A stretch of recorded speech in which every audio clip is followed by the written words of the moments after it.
ESPN welcomes you to the following broadcast of Mount Union football. This is Mount Union football. Now let's take you live to the stadium and our AM 1310 WDPN broadcast team. Hi again, everybody. Welcome to the University of Mount Union Terrace Stadium on a beautiful Saturday afternoon here in Alliance, Ohio. It's the Mount Union Purple Raiders and the Student Princes of Heidelberg. Mount Union comes in 5-0. Heidelberg comes in 2-3. Sam Berkman, joined by my partner, John Bazika. And a week ago, John, we watched the Purple Raiders put up, 78 points in a ball game against Wilmington. They're still undefeated. They're still trying to find their way through, plugging different guys into different positions, doing some different things. But again, on a beautiful Saturday afternoon at home against the Heidelberg team you should take care of. And I'm interested to see what's the mental approach right off the bat, the first series, the first quarter. How hungry, how fired up, how anxious is Mount to get out there and play some football here this afternoon? Yeah, I think last week they came out maybe with a little bit to prove. A poor performance 2 weeks ago against Otterbein on the road. I know Coach Dart told us that he felt that Otterbein was a tough team defensively up front, but I still felt like 21-0 was much less than what it should have been on the road there. Last week kind of took care of business. I think Heidelberg, I think you defined it really well earlier. We were talking to our producer, Ryan Rainsberg, and he asked how good is Heidelberg, and you said they're Heidelberg good. And to people who know the OAC, they know what that means. But to put that in terms that maybe the listeners could understand, Heidelberg is never bad. They're just never good enough to really beat the top teams. They're always going to finish 5-5. They're always going to be right around that 500 mark, and they'll challenge you. And I think this is going to be a similar case to that. They normally have a big front on both sides. They normally have a running back that can get the job done.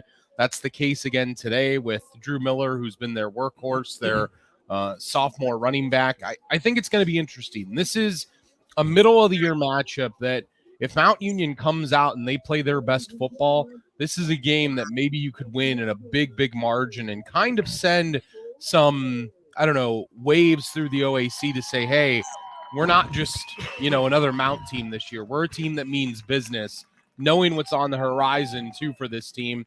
This game is really big. I think the year closes tough for them with going to Northern and then having Marietta come here and going to Muskingum. I think all three of those teams will challenge them. So today's a big one. Take care of business today. Yeah, take care today. Be impressive and the way you win today, I think maybe will send some waves moving forward. Purple Raiders and the Student Princes captains getting ready to do their thing at midfield. By the way, the Student Princes today, white jerseys, white pants, orange numbers and letters trimmed in the black with the orange helmets, and the Student Princes logo on the side. Purple Raiders, a complete flip-flop of a week ago. Today it's black jerseys, purple pants, and the purple helmets with the white numbers and letters with the purple and black and white trim. So on this beautiful Saturday afternoon, we are going to be in the 70s today. Hardly any wind whatsoever as we look to the flagpole to our right by the big scoreboard here. Just kind of dangling, hanging there on the pole.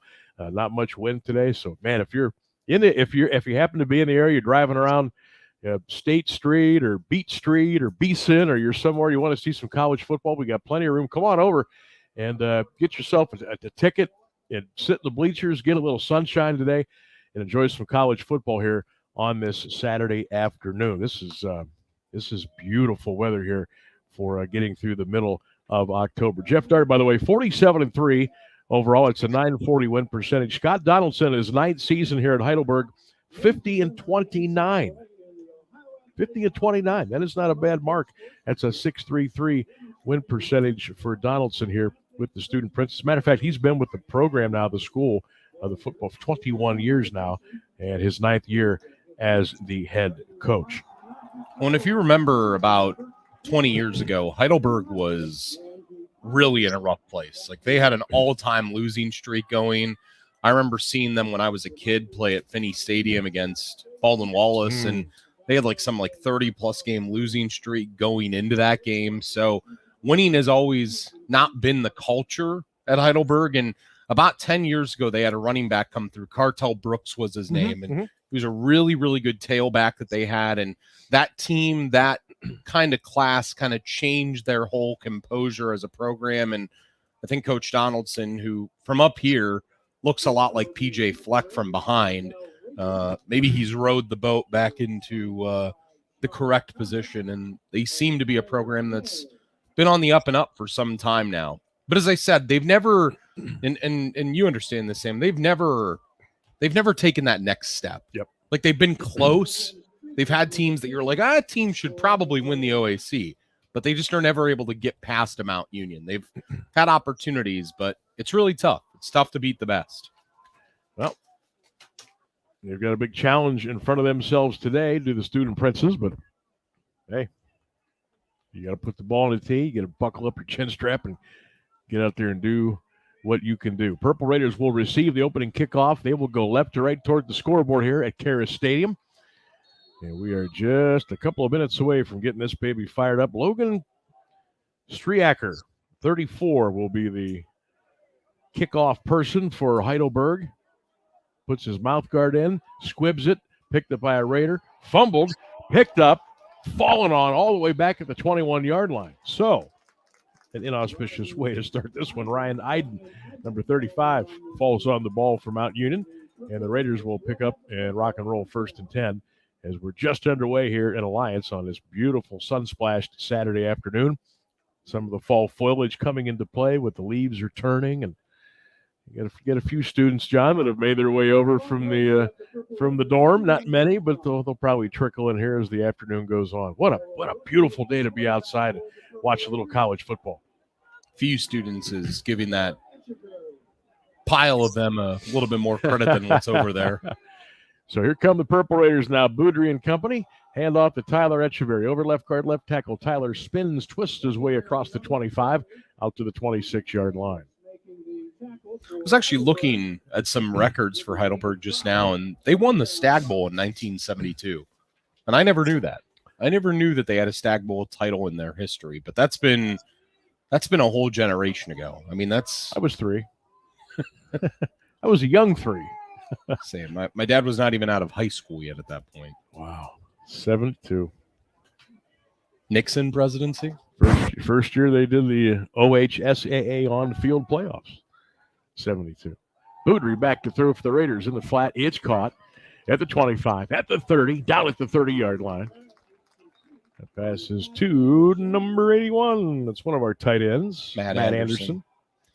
You know, Mount Union, sorry, Sam. Mount Union has 2 really good tight ends, both Matt Anderson, and I'd love to see them get Drew Sims more involved in the pass game. He's such a big target over the middle of the field.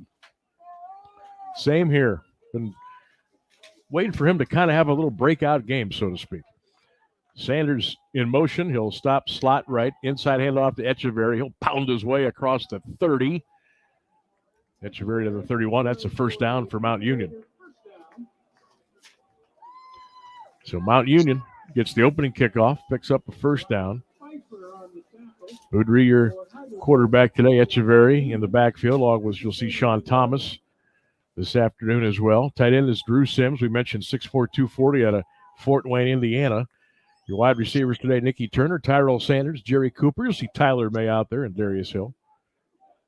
Speaking of Turner, he goes in motion. Little student body right handoff coming around outside Tyler 35, Tyler 40. Cuts it back inside the 45 to the 50 to the Heidelberg 49-yard line, first down. Tyler Echeverry picks up the yardage for the Purple Raiders. Matthew Dirtle. Really like that play. Had Darnell Williams out there blocking, had Nicky Turner. As you said, student body right. I know that's a classic way of describing it, but get those extra couple of wings out there blocking for a guy as quick as Echeverry, and he made a play. Trey Ferris on the tackle for the Berg. 1st and 10 Raiders at the Heidelberg 49. Little crossbuck play there for Darnell. Got our hole, 30, 45, 40. Williams inside the 38. Darnell Williams to the 37-yard line on a first down. You know how much I think of Darnell Williams. It's plays like that. Reminds me so much of a Darren Sproles type back, just low center of gravity, able to spin his way through there and break a couple of tackles. And not just good rushing with the ball, Sam, a great pass catcher coming out of the backfield, too. Darnell. They're going to split the backs this time for the Raiders. Boudry in the gun, play action Echeverry. Boudry steps up in the pocket. He's going to run, and he got taken down at the 35-yard line. To the point of Heidelberg, by the way, the 2000s decade, so from 2000 to 2009, they were 16-84 as a program. From 2010 to 2019, 67-34. In this decade so far, they're now 26-13. So it's been a slow climb, but they've gotten there. A little bit. Second down and 7 now for the Purple Raiders at the Student Princess 34-yard line. Play action, Boudry to throw. Fires, got a man open. Caught inside the 20 down to the 18-yard line. There is number 17, Jerry Cooper, the wide receiver junior for the Purple Raiders out of Fort Myers, Florida. Ran a nice route here, Johnny. Yeah, you had Anderson kind of run the out, the tight end. You had Tyrell Sanders going down the seam towards the end zone, and there's a soft spot in that zone there in the left side of the field, and Cooper sat down in it. Nice pitch and catch. Sanders in motion to the near side. Fake to Echeverry. Boudry keeps it inside the 20, down to the Heidelberg 17-yard line. Noah, 6 foot, about $190 out of Monroe, Michigan, Erie Mason High School.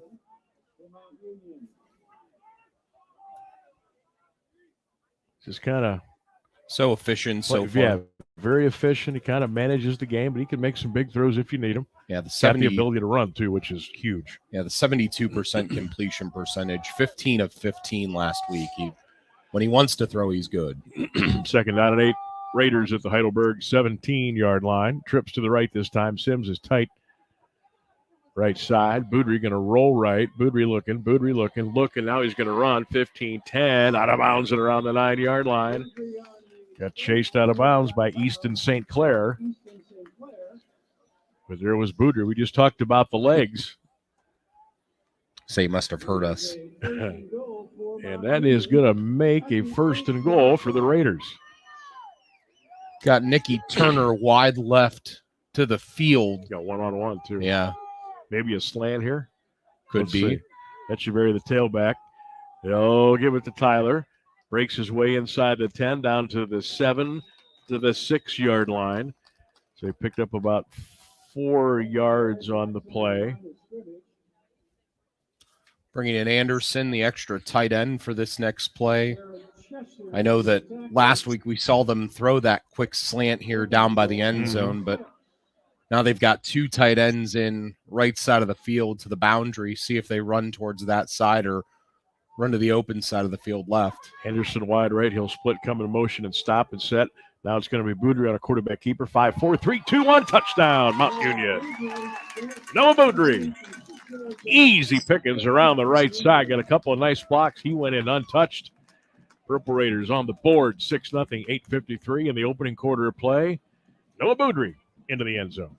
Yeah, I mean, you just outflank that side, Sam. You bring in the 2 tight ends, both Anderson and Sims. They're both on that side blocking. You had Sanders and Turner left.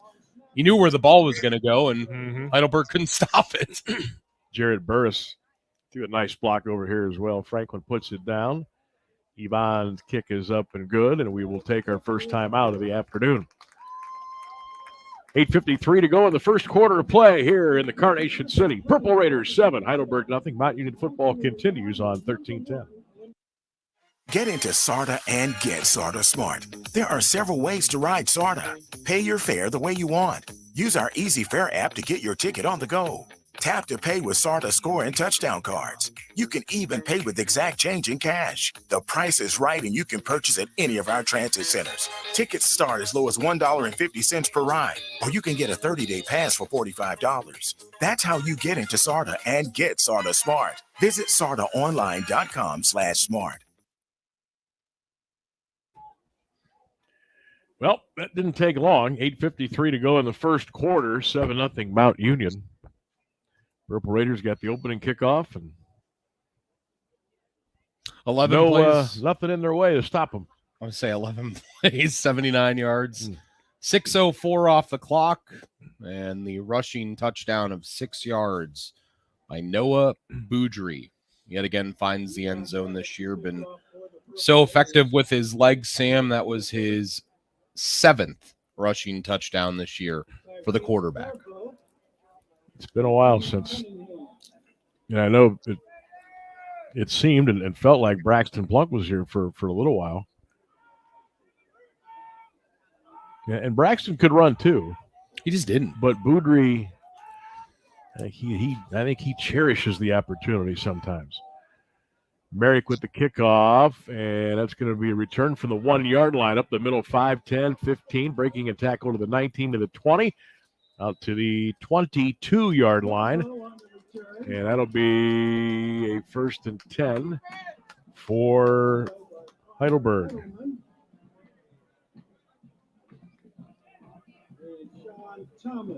Next Saturday, Mount Union will be at Ohio Northern. Pregame 1:15, kick at 1:30 right here on AM 1310 WDPN, streaming live at Q92radiosports.com.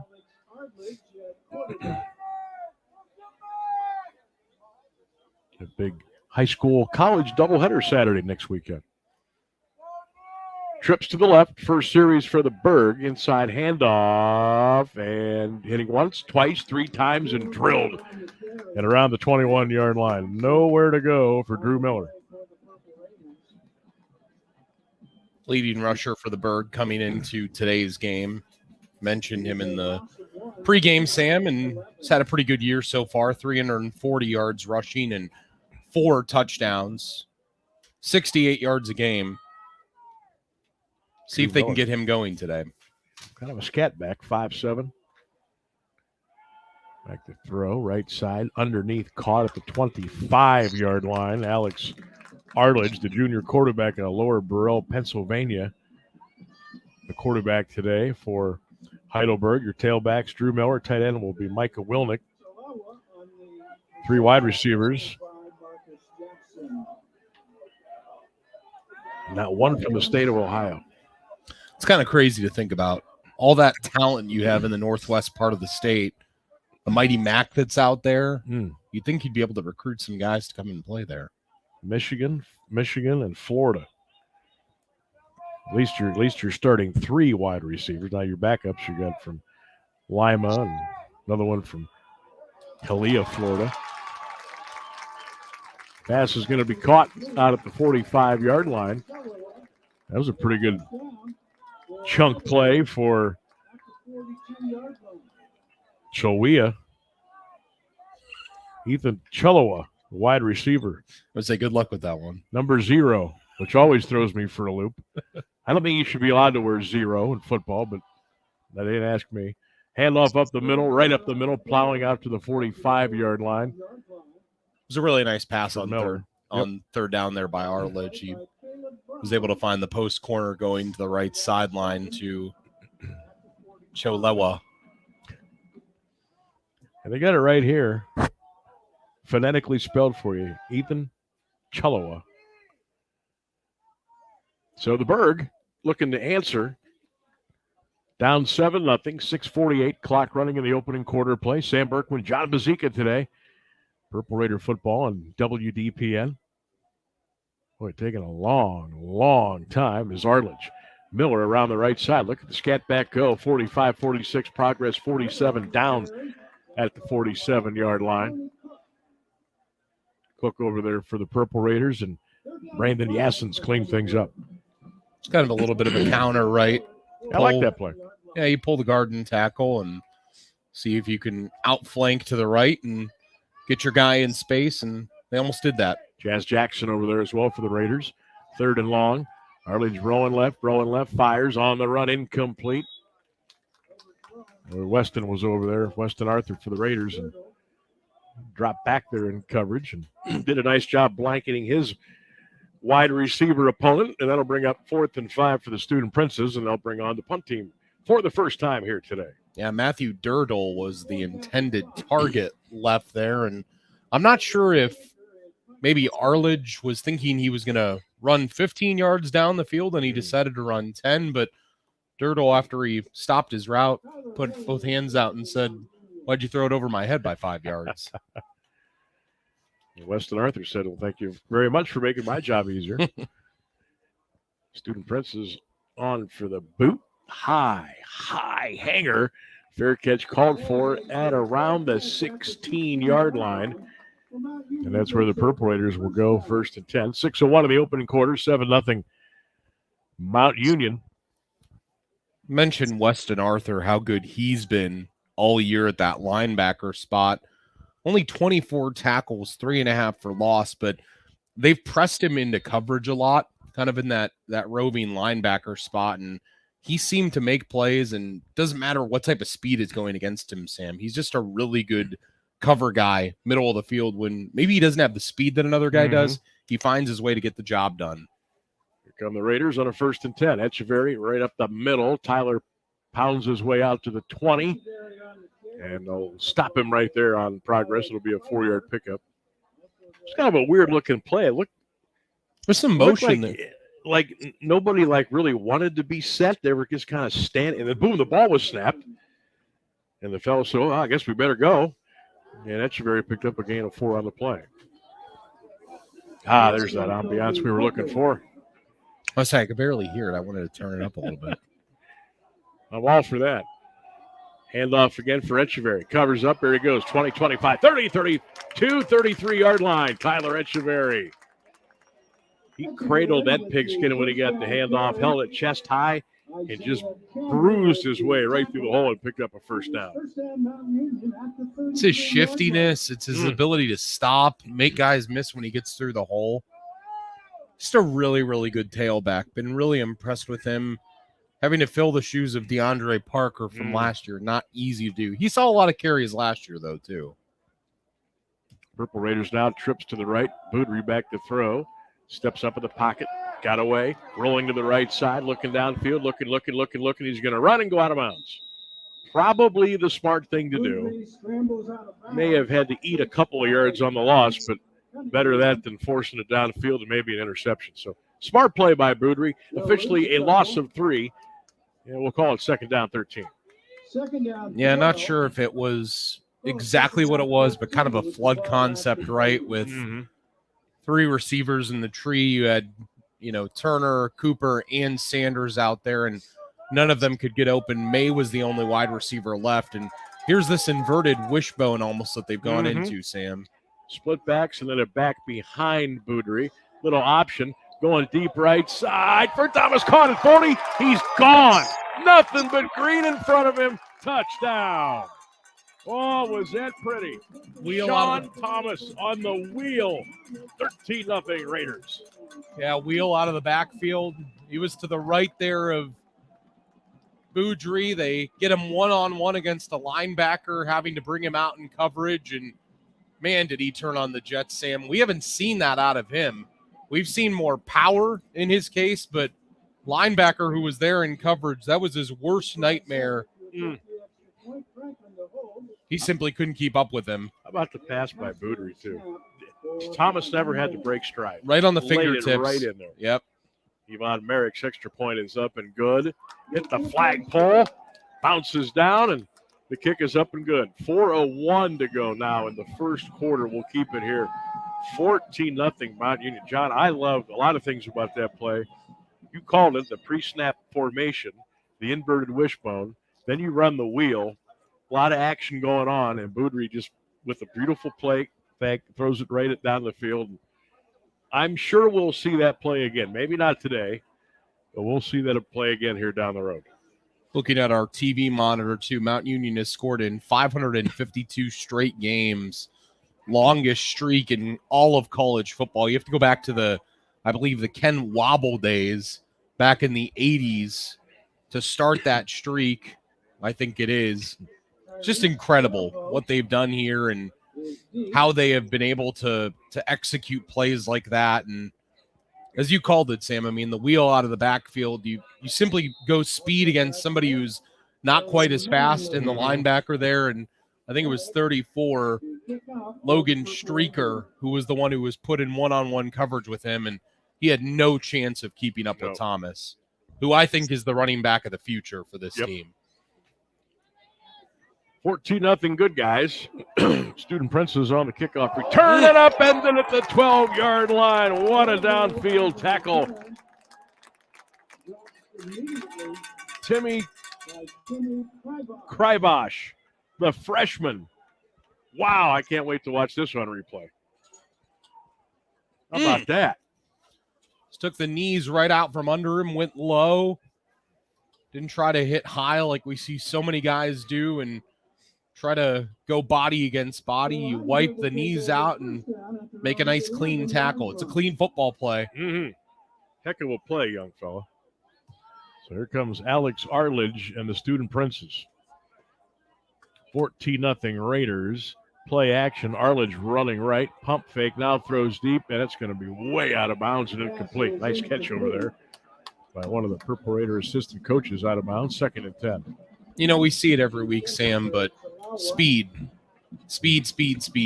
It is so very clearly in favor of Mount Union. And speed, John, on a dry, fast track is just killer. Yeah. Purple Raiders with a 3-man front now. Arledge will give it to Miller. Fakes left, kind of scat backs to the right. Surge is ahead for maybe a yard. We'll call it 3rd down and 9. And John, I know it's still 3 minutes plus to go in the quarter, but you can already feel the wheels. It might be already starting to fall off for Heidelberg. Did you see big Garrett Kramer there too? The nose right in the middle of that defensive line, just pancaked the center on the other side. Now they got Von Factor out there. See if he's able to make a play. See if the Raiders come after him. Arledge and company, 3rd and 9 now, the scrimmage. Back to throw. Here comes the heat. Steps up in the pocket. Got him back at the 5-yard line. There he is. Marcus Jackson leading the charge for the Purple Raiders. And they just pinned their ears back, John, and said, QB, we're coming after you. Yeah, brought Rossi Moore, brought Jazz Jackson. Only had 5 rushers, so it was only 5 guys that you had to account for, and seemed like a lot of protection up front, especially with Miller, the running back there, but just too much speed. Marcus Jackson just bull rushed his guy, got around him, and even though Arledge stepped up in the pocket, just nowhere to go. So good defensively. So good. Too much speed, too much power. Logan Streaker in the end zone. Rugby kicks it out of there. A wobbler way out of bounds on the far side. That's going to be mountain ball at about the Heidelberg 31-yard line. Penalty flag, however, has been tossed back at the 20. That ball could have been caught by our friends at Bonfort Glass. Boy, would they have.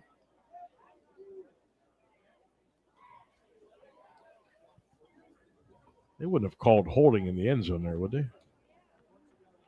Well, you could, but the way the flag was thrown, that was pretty far away from where the punter was. It's out at the 20. I mean, yeah, I saw the official kind of reach for that holding signal real quick, and then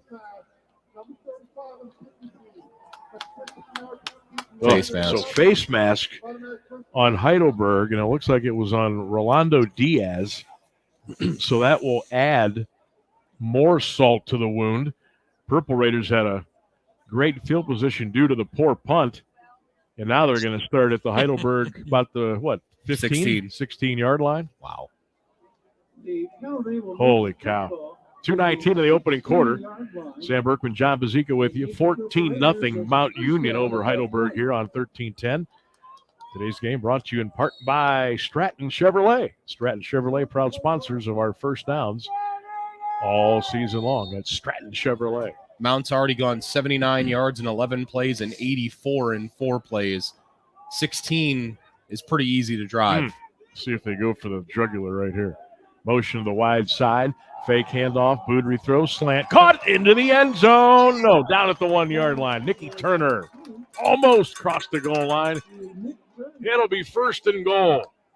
Drew Sims coming in. Extra blocker at tight end. Just going out on a ledge, Sam, but it's probably going to be Echeverry. Everybody lines up. They'll give it to Tyler. Walks into the end zone. Touchdown, Mount Union. 1:56 to go in the first quarter of play. It's 20-0. Purple Raiders. You know, Sam, we said last week they were flexing the muscles a little bit. I think they're flexing the muscles even more this week. That was 2 plays, 16 yards.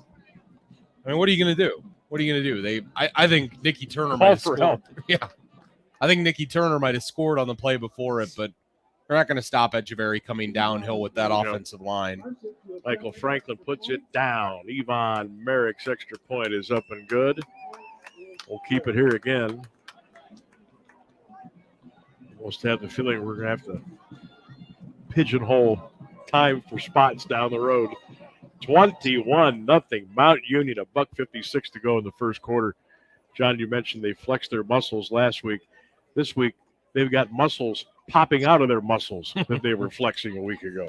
I would say, I don't know if our listeners have seen the old Looney Tunes cartoon, but there was a classic one where like a bodybuilder is in it and his muscles he's flexing his muscles, and it starts as just the muscle, and then it goes to another one, and then it goes to another one, and then a little cannon comes out of the top of it and fires a cannonball somewhere. And that's what this feels like right now, that Mount Union has just found that other gear, and they're putting the OAC on a strict watch at this point, knowing that week 9 is probably going to be the last test before the playoffs. And that's and who saw that coming before Heidelberg, the season started? Or not Heidelberg, but Marietta. Yeah, who saw that coming? They still have to get past B-Dub, but we'll see. You almost, kind of in a weird way, you're hoping that Marietta wins that game against BW and sets up a showdown for us here. Return for the Princes out to the 31, maybe the 32-yard line.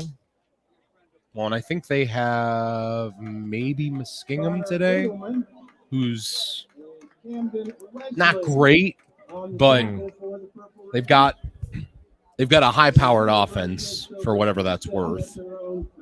Keith Cunningham on that last return for the Berg, 1st and 10 at their own 30. College football today. Indiana.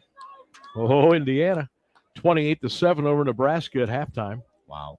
Hoosiers. In Bloomington, Indiana, looking to go, 7-0? I believe so. Back to throw. Arledge throws. Wide open, caught underneath around the 34-yard line. Our friend Ryan Keller listening texted me and said it was Bugs Bunny that the classic muscles appear in. By the way, if you're interested, you can still catch those on the Cartoon Network. Oh, look, he sent it to me too. Thanks, Keller. Very poor performance by Keller's Pittsburgh Penguins last night, by the way. Oh, don't put salt in that. Well, he's probably a little upset, and he's got Looney Tunes running through his mind today. Arledge back to throw. He's in trouble. Got him at the 28-yard line. Hello, Caleb Brown. That's a sack. Rossi Moore got him first, and Caleb finished the deal. 3rd down. Definition of a bear hug here. Unfortunately for Arledge, he stepped right back into it. Caleb Brown just coming downhill. I don't know about you, Sam, but that made my muscles hurt and my body hurt just seeing Caleb take Arledge out like that. He almost kind of picked him up and slammed him in one motion. There's 3 guys on the line here for Mount. See if they bring pressure on a 3rd down. That hasn't seemed to matter, though, Sam. They've been able to get pressure. Maybe they're adjusting now. Jackson coming in. Raiders will rush to 4. 3rd down and 12. Arledge back to throw. Weston Arthur coming on a blitz. Rossi Moore got him. Whistles. What do we got? I never saw a flag, but I heard a whistle. Delay of game was the call. I think you mentioned it earlier, Sam. Heidelberg gets up to the line. They set their formation. Then they look to the sideline for the play. They have a backup quarterback in like a construction type gear, a neon yellow. He's signaling. The offensive coach is signaling. There's another young man with a neon hat that's signaling. All to get shut out in the first quarter. Right. All that nonsense for nothing. Arledge back to throw in the flat. Caught up to 25. 29 to the 30, and they'll blow that whistle dead, blow the play dead at the 30-yard line. McClure on the reception, well short of the first down. And that will bring us to the end of the first quarter. It has been a clinic for the Purple Raiders after the first 15 minutes of play. Mount Union 21, Heidelberg nothing. We'll take a break and come back with more on 1310 WDPN.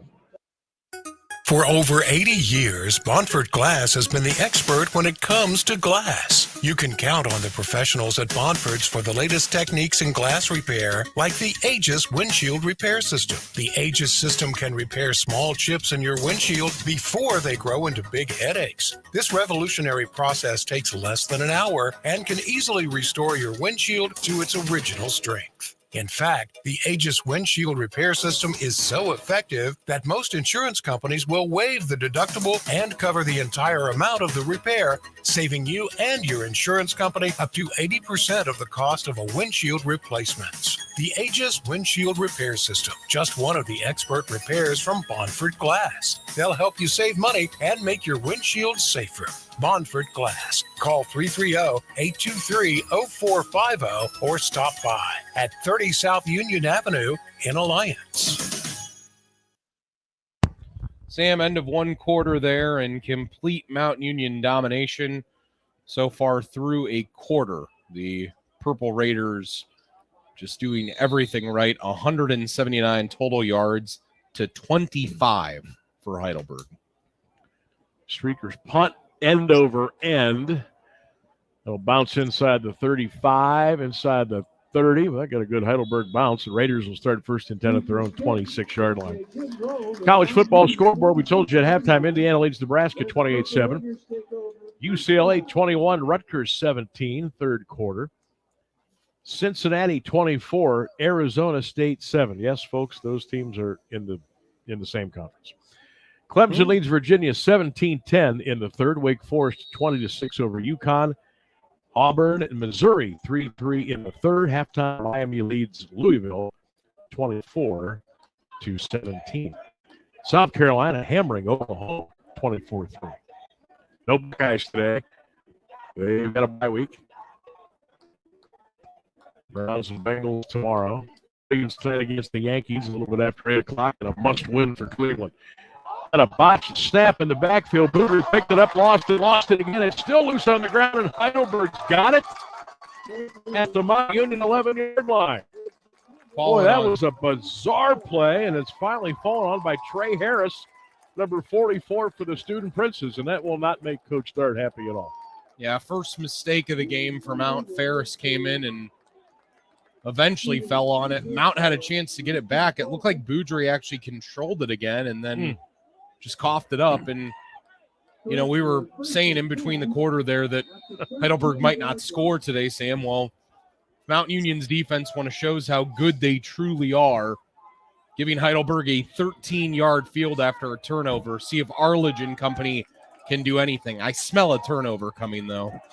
Well, this is a chance for Mount Union now to flex on the defensive side of the ball. The Berg, first and 10 at the Raider 13-yard line. Arledge hands it off around the left side. Not much there.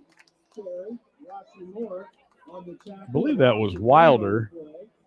They've got double numbers at 2, but I think that was Mark Wilder who ran that ball. Should be illegal, by the way.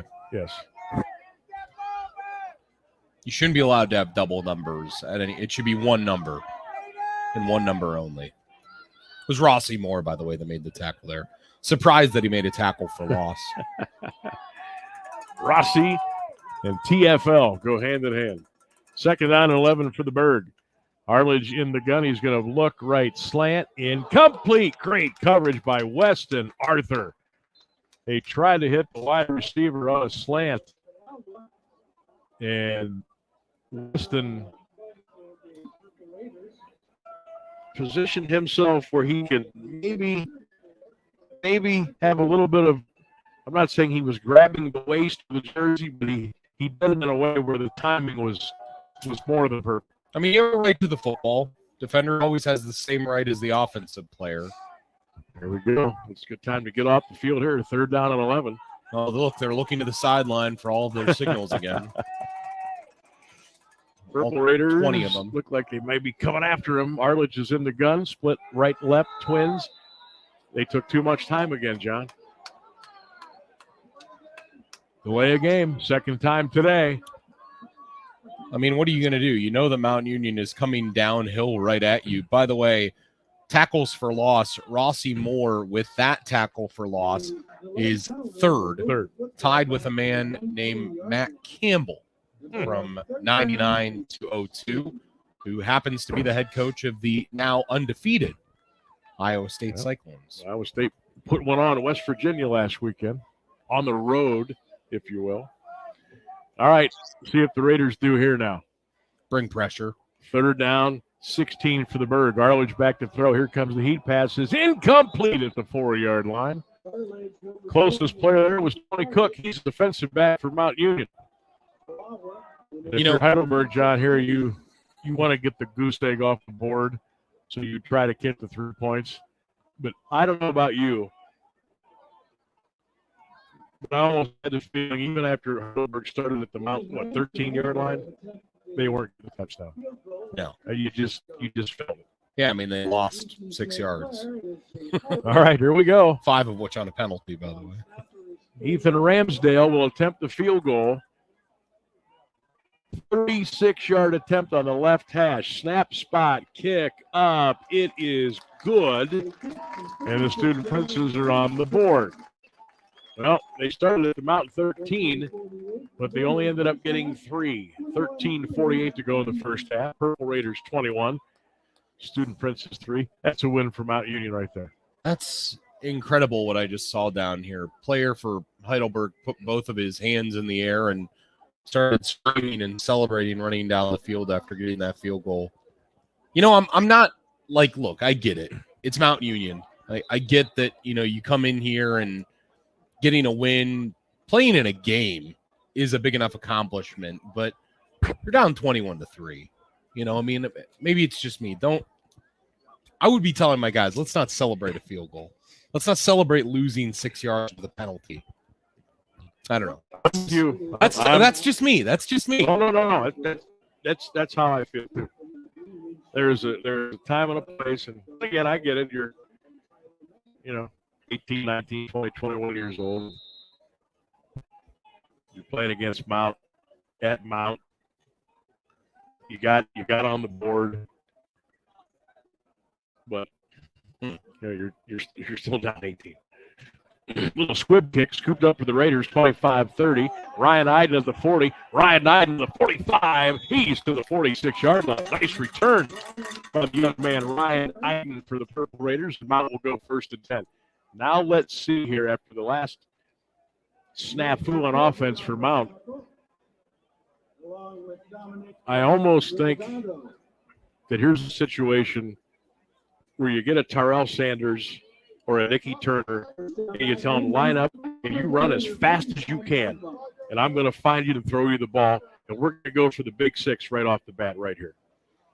Some sort of penalty there on Heidelberg. Not sure what the infraction was for, but 5 yards, and yes, I agree, Sam. You have even the ball more now. Right, the ball's right at midfield. You're going to have Sanders right here out wide. You're going to have Turner left. He's probably going to be one-on-one in coverage with a corner who can't keep up with him. Got 2 high safeties. See what they do. It's almost like a free play. Going to give Darnell. Williams to the 45. Pounds his legs down to the 44. Yeah, a little pushed and shoving down here. It was Ferris. Harris, yep. Covered the fumble earlier and apparently feeling like he's got a little bit of confidence right now. He was trying to take on big Aiden Cange there up front.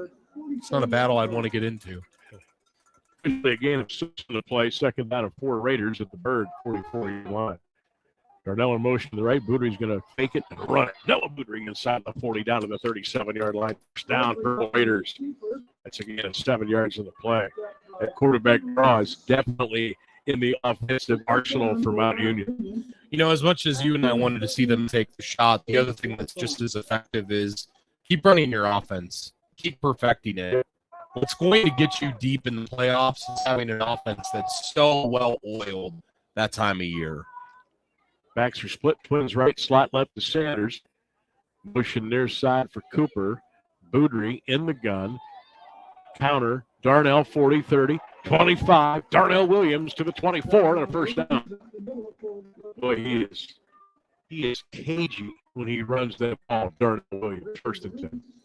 It's hard to stop him. Hard to figure out which way he's going to go next. He's just got so many quick little moves. When you're not very big, he's not 6 feet. It's hard to get an arm around him. Mm-hmm. He's just going to duck right by you. It's to the right of the quarterback, Boudry. Raiders going right to left, first and 10. Noah back to throw, looking. Sanders got the 20, got away at the 15. Makes a move at the 12, down to the 11-yard line. First down, Mount Union. There's supposed to be a play fake there with somebody. I mean, Noah just was like, yeah, I'll just run the concept of the play fake. Actually, Turner coming open on a deep cross towards the end zone and decided not to put it between the corner and the safety. Chose the underneath route of Sanders. On the year, 17 receptions, 291 yards and 4 touchdowns. Side handoff to Echeverry. Tyler 10. Tyler to the 5. To the 4. To the 3-yard line. It might be close to another first down. I don't know what the record is for amount of completed passes in a row for a Mount quarterback, but Noah Boudry's last 20 passes now, he's 20 for 20. I'd love to know what the record is. That is high octane efficiency right there. Raiders going to go twins right, slot left. Echeverry the tailback, Boudry in the gun. Motion by the tight end. Boudry's going to take it around the left side. Noah to the 2, to the 1. Got a first down inside the 1-yard line, so it'll be first and goal for the Raiders.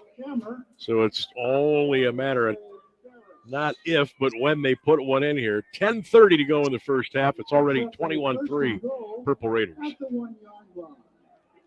I bet they're going to give it to Echeverry. Echeverry behind Boudry.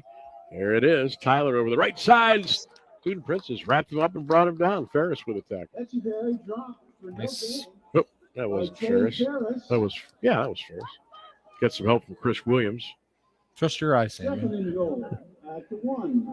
I know they're not as maybe sharp as they once were. But... You'd think I got this monitor in front of me at the very least.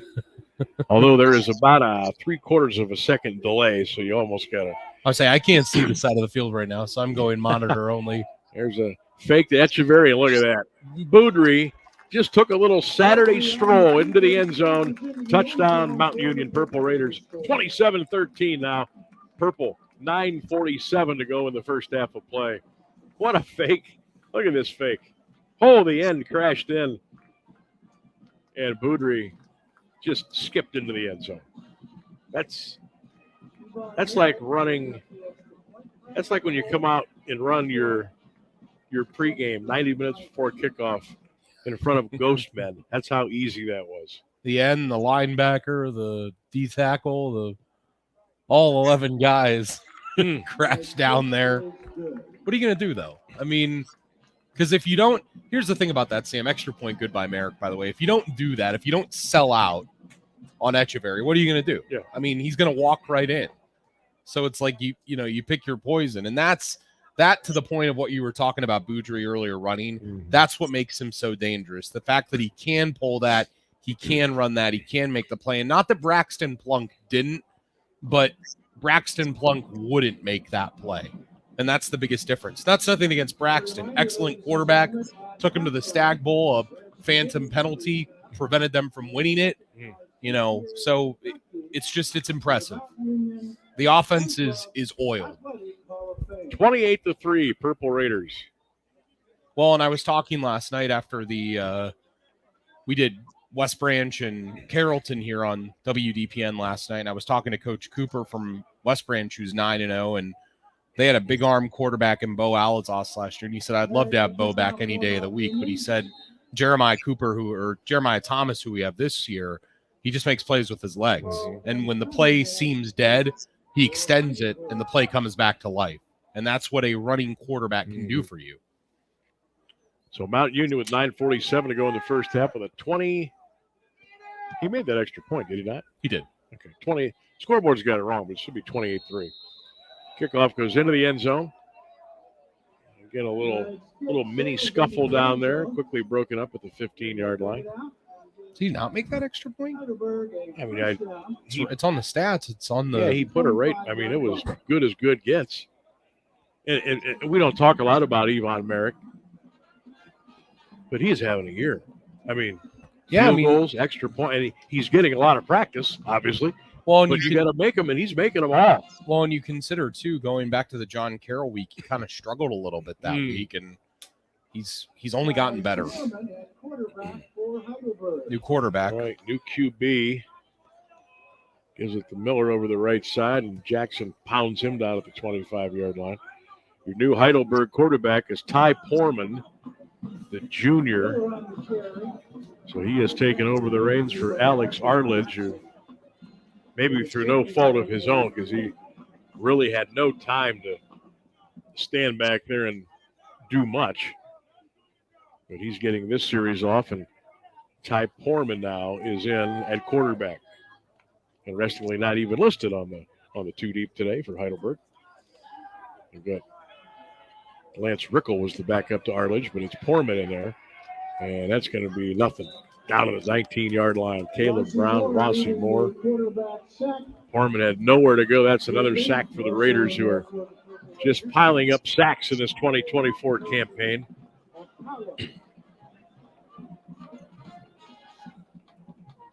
Heidelberg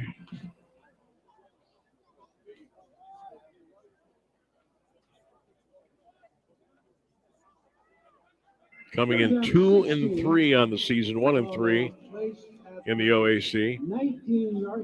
3rd down, 16 for the Berg at their own 19-yard line. Porman in the gun, Twins left, slot right, motion down near side.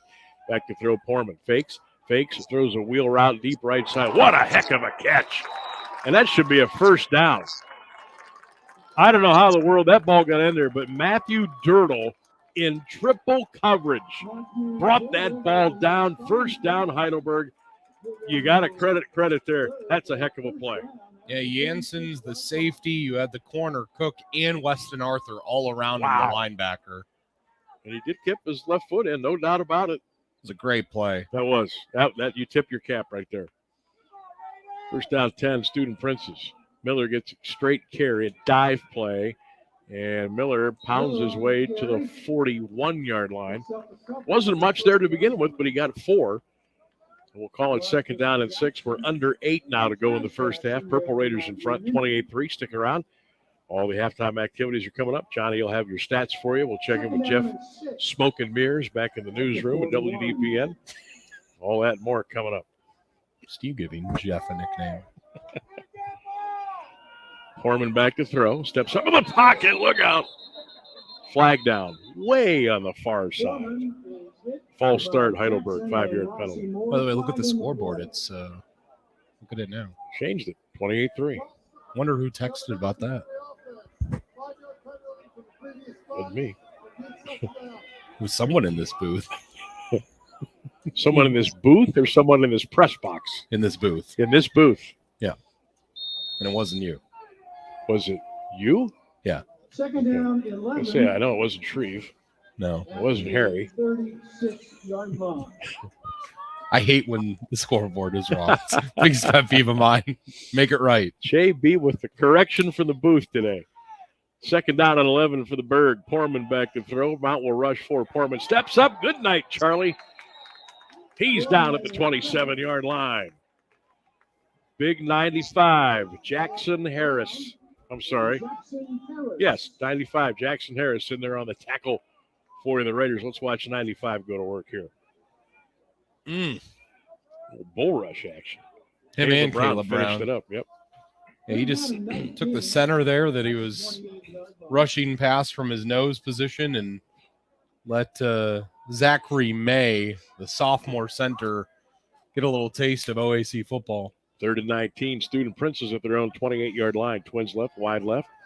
Porman back to throw, steps up, fires it. Caught at the 42, and a big-time hit delivered by Rossi Moore. But credit the young man, Cole Porman, wide receiver, for holding on to the ball. Short of the first down, but a courageous grab by the Heidelberg wide receiver. You know, I like the way Ty Porman throws the ball a lot more than Arledge.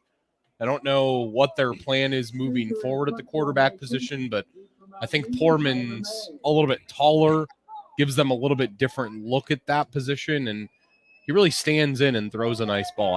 I'm impressed with him for being a junior. I concur. Streaker in the punt it away for Heidelberg as we're coming up on 5:35 to go in the first half. 28-3, Purple Raiders with a big lead. Snap to the up man. They're going to go for the first down on a fake, and they got it. Look at the big fella rumble to the Mount Union 40-yard line. That's got to be the highlight of that young man's college football career right there. Kobe Hooker. Yeah, how about that's a perfect name.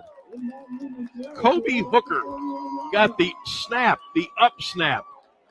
He broke a couple of tackles, and look at the big man run, and he got a first down at the Mount Union 41-yard line. Sam, I don't know about you, but as a resident big guy in the booth here with you, I get so excited when big men get to touch the football. It like warms my soul. It's like a good bowl of chicken noodle soup when you're sick. I appreciate the big man, Kobe Hooker, what he did right there. All right, now we need a 3-and-out. Foreman back to throw. Deep left tip, almost intercepted and caught at the 25-yard line by the Student Princes. That catch was made by number 19. It's Dimitri Peters. That's not an easy ball either. No. Deep out to the sideline. He's on the right hash and throws it to outside the left numbers to the sideline. Weston Arthur almost did get a paw on it, though. Linebacker. Almost. So the Student Princes now with a little something going on. Handoff around the right side, 25. Stiff arm to the 22. Out of bounds around the 22-yard line was Miller. Let's see where they officially mark him down. Looks like the 22-yard line. Well, it's amazing what Poorman has done to the offense. I mean, his ability to want to actually throw. That was the problem with Arledge, is Arledge was holding on to the ball too long. Poorman surveys, makes a decision, and pulls on it. Even if it puts it in harm's way, he still throws it. The Berg, second down and 7. Twins left. Poorman hands it off to Miller, right side over the right guard, twisting to the 20.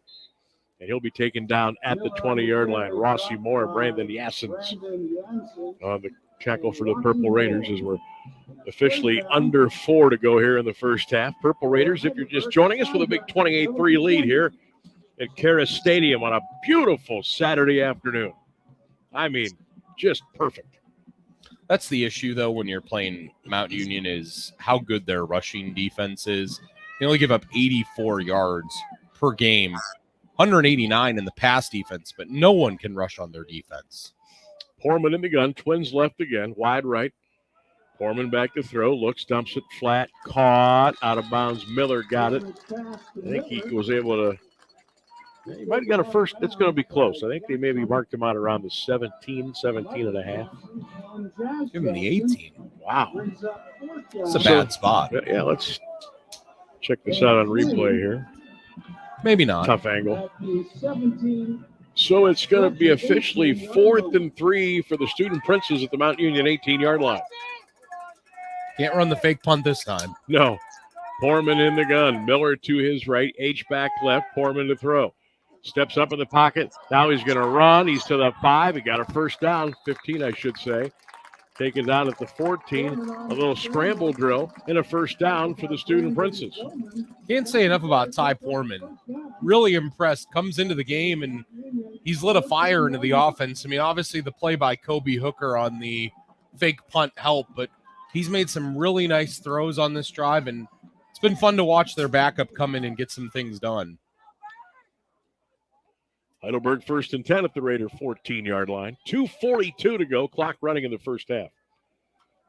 Mount Union 28, Heidelberg 3. Sam Berkman, John Bazika with you today from Alliance OAC Saturday. Handoff. Miller tripped on his own feet and went down around the 12-yard line. Turf Monster got him. Second down. I know that you have to run to try to keep the defense honest a little bit if you're Heidelberg, but it's what I said, Sam. I mean, it starts up front with the big guys. You have Garrett Kramer, who's the big nose tackle. When it's not him, it's Von Factor. We've seen Jackson Harris in there. No matter who's at that spot, they're making plays. The only way that we've seen teams have success, John Carroll did it, is when they have an effective passing quarterback. Septenfelter was the only guy that's really done it, though. So there's your 2-minute timeout. 28-3 Mount Union. We'll take a break and come back with more of Purple Raider football on 1310 WDPN. Hey, man, good to see you. What brings you out here today? Need to pick up a few tools. You? I need new kitchen cabinets, countertops, maybe even a whole new kitchen, but I can't get any help or find what I need in this place. You need to go to Robertson's for that. Robertson's Kitchen and Bath Gallery is an American Standard plumbing registered showroom, and their knowledgeable consultants have the training and expertise to actually help you get what you need without breaking your budget. Visit Robertson Kitchen and Bath at 2155 West Main Street in the Alliance Industrial Park, or visit them online at robertsonkitchenandbath.com, where amazing meets affordable.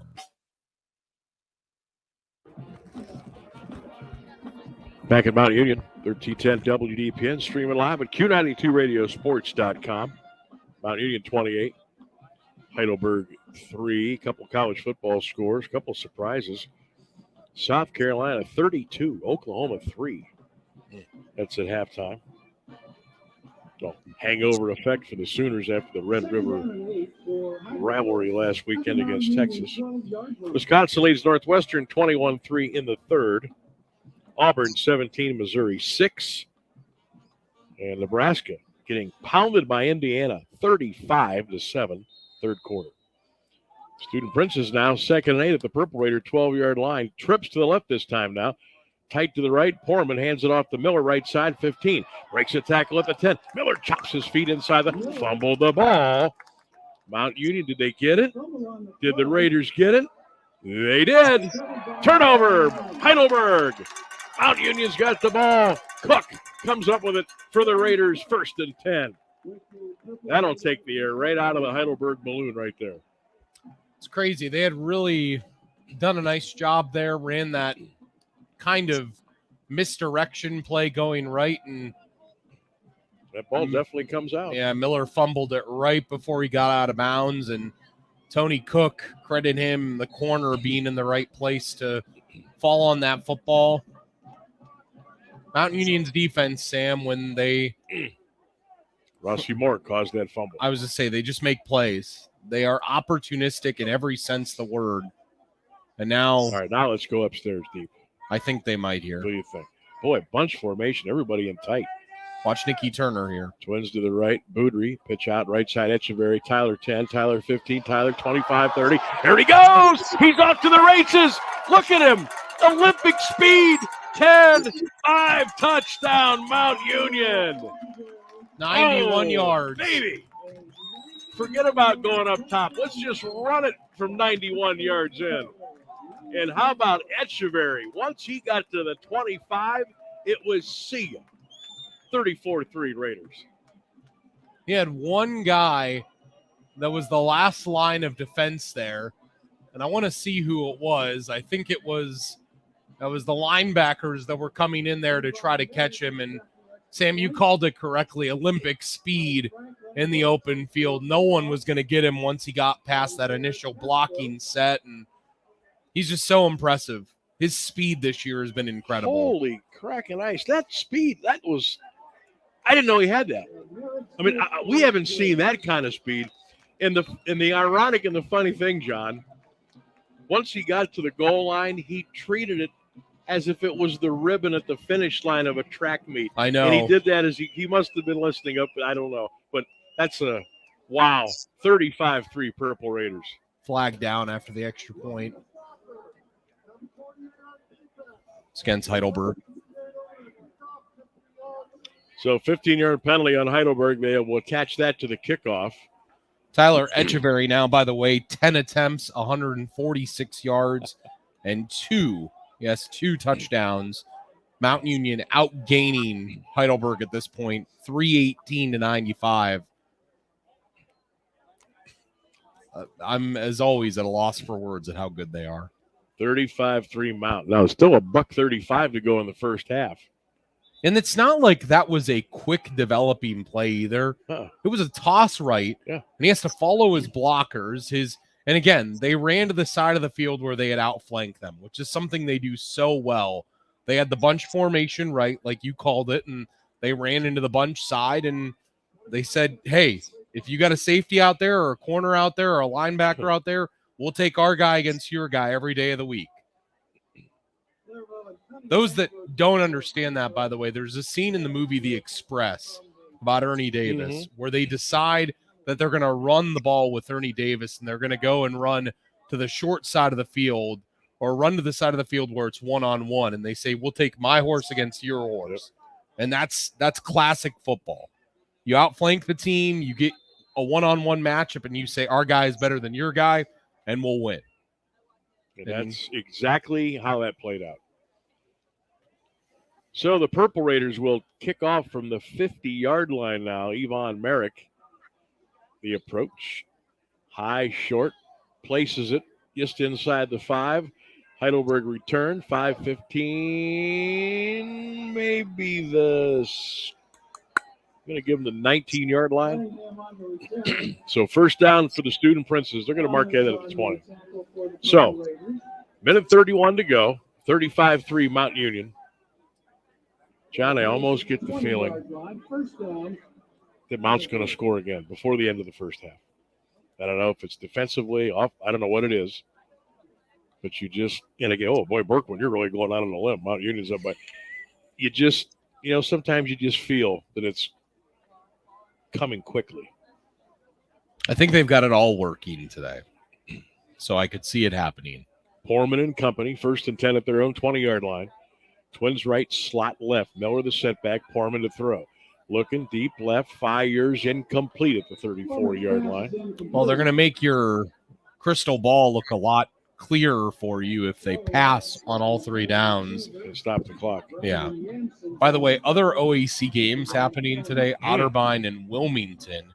3-0 Wilmington in the first quarter. 7-0 Capital leading Ohio Northern in the first quarter. And B-Dub and John Carroll battling today. 3-0 B-Dub in the first quarter. Big rivalry game there for those teams. Miller carries it over the left side, 20-25, upended, flipped, and taken down at the 28-yard line. Gain of 8 yards in the play. Sam, other than North Central from Illinois, who, of course, beat Mount in the Stag Bowl 2 years ago, is there a team that you've seen in the last however many years you've been doing this that has been successfully able to run the ball on Mount Union? No.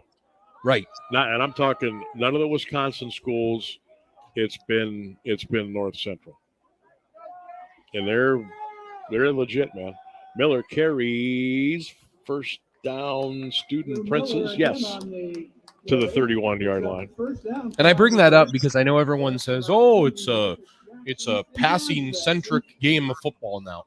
In order to be successful, look at the best teams in the NFL. The best teams in the NFL, what do? They run the football. You still have to run the ball. Call it old school. Call it antiquated. Call it not wanting to get with the times. You still have to run the ball. Miller runs it for Heidelberg, and he is down at the 30-yard line. Big-time play by Brandon Bowden, number 41.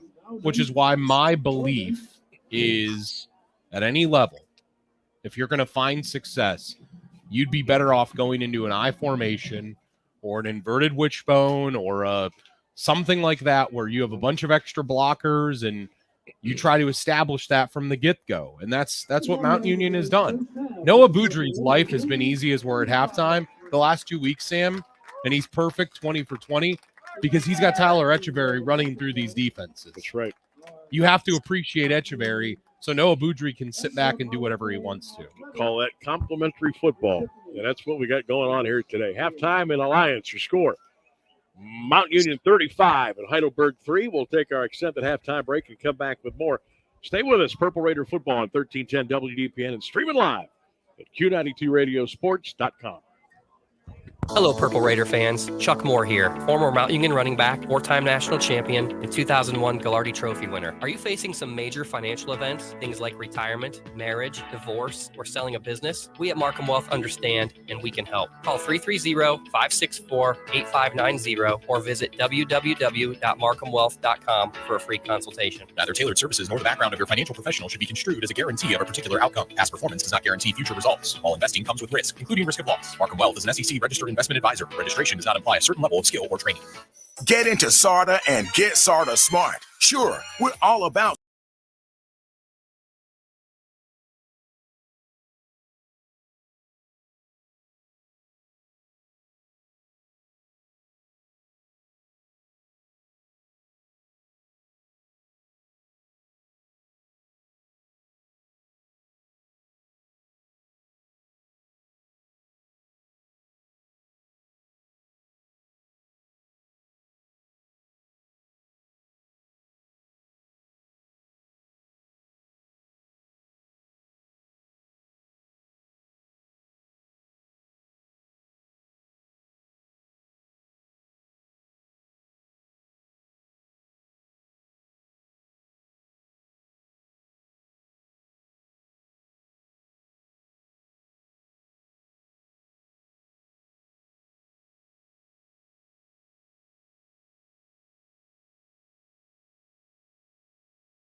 achievement, gap closing, and early literacy, meaning it met state standards. The district got 2 stars for progress, which indicates the district fell short of expectations for student growth. While there's room for improvement, Kaylee says the report card is only one part of data used to determine student performance. East Palestine is getting federal funding to build a new public safety building. The nearly $16 million comes from the Department of Agriculture. The facility will house the village's police and fire departments, emergency services, and its 911 dispatch center. U.S. Senator Sherrod Brown says last year's train derailment highlighted the need for new public safety infrastructure. The village's firehouse is about 40 feet away from the railroad tracks. It would have been unable to respond to the accident if the derailment had occurred half a mile earlier. Every public safety building is within the 1-mile evacuation zone.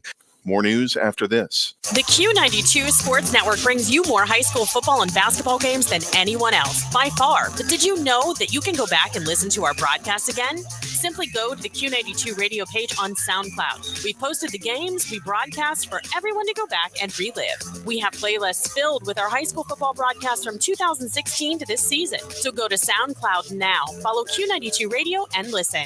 And thank you for listening to all of our sports broadcasts of high school football and basketball on the Q92 Sports Network. Plans are in the works for the school-based Malvern Community Learning and Wellness Center. Groundbreaking is scheduled Tuesday for the 6,800-square-foot facility. It will be located on the Brown Local Schools campus on Coral Road Northwest. The school district says about $3.5 million in grant funding is paying for the project. The center is scheduled to open in August 2025. It will provide access to services including healthcare, mental health, addiction, and recovery services. Care team services and physical fitness activities for staff and area residents will be available. Also featured will be a preschool classroom and a leadership and career lab. Austintown police say a standoff ended with a woman's death after someone barricaded themselves inside a Pinecrest Avenue home. Police from multiple agencies were called to the address Friday afternoon. According to WKBN-TV, the woman had 2 guns and fired one. Police say a negotiator unsuccessfully tried to get her to give herself up. The woman's name has not been released. Officers rescued a toddler and a man who were inside the home. Youngstown police believe a man found dead on the city's east side was the victim of a shooting that happened elsewhere. His body was discovered at Liberty Road and Wardle Avenue around 6:45 Friday morning. The Mahoning County Coroner's Office later identified the man as 24-year-old Reynaldo Hernandez. The Cuyahoga County Medical Examiner's Office will conduct an autopsy.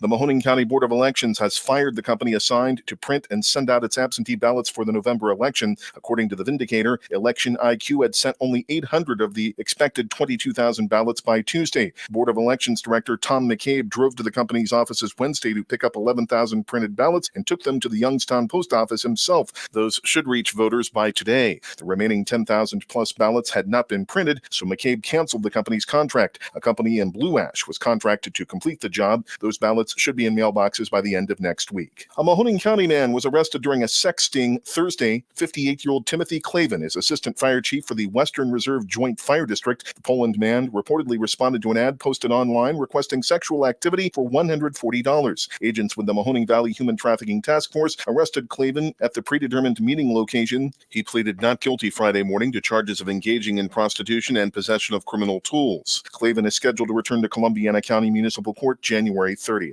A trial is scheduled December 9th for 2 men accused in the slaying of a postal worker in Warren. 24-year-old Caprice Sledge of Warren and 44-year-old Thomas Sledge of Youngstown pleaded not guilty Friday in Cleveland federal court. They were arraigned on charges of murder of an officer and employee of the United States and a weapons charge. Both remain in federal custody. Jonte Davis was found in his mail truck March 2nd. The suspects allegedly shot him at Scott Street and Olive Avenue Northeast. Police believe Davis knew the men. He died at Trumbull Regional Medical Center. The Highway Patrol is investigating a fatal accident near Warren. It happened around 12:30 Thursday afternoon in Bezetta Township. 38-year-old Nicholas Stoyan of Cortland was stopped at a red light on State Route 5 at Route 305. A car driven by a teenager rear-ended his vehicle. Stoyan's car was pushed into a vehicle in front of him. In all, 6 vehicles were involved in the pileup. Stoyan was pronounced dead at the hospital. At least 2 other people were injured. Distracted driving is believed to be a factor. We'll return you to the stadium for the second half of today's game right after the forecast from News 5 meteorologist Mark Johnson. From the AM 1310 WDPN newsroom, I'm Jeff Mears. For your Saturday afternoon, looking good. Sunshine galore, blue skies, warming up to a high of 70 degrees. Get out and play. Overnight tonight, grab the coats if you're staying out late. Clear and starry, a low near 39. I am RJ Weather from News 5. For over 80 years, Montfort Glass has been the expert when it comes to glass. You can count on the professionals at Montfort's for the latest techniques in glass repair, like the Aegis windshield repair system. The Aegis system can repair small chips in your windshield before they grow into big headaches. This revolutionary process takes less than an hour and can easily restore your windshield to its original strength. In fact, the Aegis windshield repair system is so effective that most insurance companies will waive the deductible and cover the entire amount of the repair, saving you and your insurance company up to 80% of the cost of a windshield replacement. The Aegis windshield repair system, just one of the expert repairs from Montfort Glass. They'll help you save money and make your windshield safer. Montfort Glass. Call 330-823-0450 or stop by at 30 South Union Avenue in Alliance. When it comes to heating and cooling your home, quality always takes precedence. Being warm in the winter and cool during the summer are necessary for Ohio's extreme weather. At Harding Heating and Cooling, they recognize your needs and hope to bring comfort to your home. They are the Ream Pro dealer for the Alliance area. Serving the area since 1975, Harding Heating and Cooling does everything for your comfort. With transparent pricing, 24/7 emergency services, comfort is just a phone call away at 330-823-8461. Visit Harding Heating and Cooling online at hardingheating.com. Visit Carnation Optical at 75 Glamorgan Street, across from the Glamorgan Castle, right here in Alliance, formerly in the Carnation Mall. Carnation Optical is locally owned and operated since 1983, with over 1,000 frames to choose from, and their glasses are made in-house. Stephanie and her team at Carnation Optical invite you to call and schedule your eye appointment at 330-821-5476 and experience Carnation Optical's laid-back, casual environment with on-site lab for fast and accurate services. Carnation Optical at the intersection of Union and Glamorgan. Come see for yourself. You're listening to Mount Union Football on AM 1310 WDPN. We return back in here at halftime, and through a half, it is Mount Union 35 and Heidelberg 3 here on AM 1310 WDPN in Alliance. And through a half, dominating performance by the Purple Raiders. So far in this game, total offensive plays, 27 for Mount Union for 318 yards, 33 for Heidelberg for 106 yards. Mount Union had 202 yards on the ground, 116 through the air. Heidelberg 26 on the ground on 20 rushes and 80 through the air. Mount Union 14 first downs, Heidelberg 6, and the Purple Raiders just controlled about every major stat through a half. They are 3 for 3 when they enter the red zone. Tyler Echeverry, the story of the first half, 10 carries, 146 yards, and 2 touchdowns. Darnell Williams, 3 carries for 30 yards. Noah Boudry, 9 for 26 and 2 scores. Boudry, he was perfect through the air last week, 15 for 15. He's perfect through the air through a half this week, 5 for 5 for 116 yards. Sean Thomas had the big reception. That was a 70-yard touchdown pass. That's his one catch. Jerry Cooper has 1 catch for 15 yards. Nick Turner, 1 catch for 15 yards. And Tyrell Sanders, 1 catch for 12 yards. On the Heidelberg side, 13 rushes by Drew Miller, 30 yards. And Kobe Hooker, the other one who had the nice rush because of the fake punt that Heidelberg executed. He had 1 carry for 19 yards. Ty Poorman, who came in relief of Alex Arledge at quarterback, was 4 for 5, 47 yards, and Arledge was 4 for 8 for 33 yards. Ethan Cholewa was targeted 6 times in the first half, caught 2 balls for 21 yards. That was the leading receiver for Heidelberg. Jazz Jackson led Mount Union tackling-wise in the first half, along with Marcus Jackson. Both had 6 tackles, and Rossi Moore had 5 tackles, including 2.5 tackles for loss. We'll run through the scoring plays now, at least for Mount Union, and tell you how they scored all 5 times in this first half. Started early on in the game, their first drive. It took 11 plays and 79 yards, and Noah Boudry capped it off. Now it's going to be Boudry on a quarterback keeper. 5-4, 3-2-1, touchdown, Mount Union. Noah Boudry. Easy pickings around the right side. Got a couple of nice blocks. He went in untouched. Yeah, 6 yards by Boudry, and it wouldn't take Mount much longer to find another one. 4 minutes later, it was a pass this time by Boudry. Split backs and then a back behind Boudry. Little option going deep right side for Thomas. Caught at 40. He's gone. Nothing but green in front of him. Touchdown. Oh, was that pretty? Sean Thomas on the wheel. 13-0 Raiders. Yeah, the wheel route, as Sam said, and 70 yards for a touchdown to Sean Thomas, the third-string tailback. Next score, Tyler Echeverry found the end zone for the first time. Everybody lines up. They'll give it to Tyler. Walks into the end zone. Touchdown, Mount Union. 1:56 to go in the first quarter of play. It's 20-0 Purple Raiders. Boudry this time in the second quarter. It was 21-0 at that point. It would be 3 points coming back by Heidelberg to try to get back into it, but that didn't last long because a couple minutes later in the second quarter this time, Boudry took it in again. There's a fake to Echeverry. Look at that. Boudry just took a little Saturday stroll into the end zone.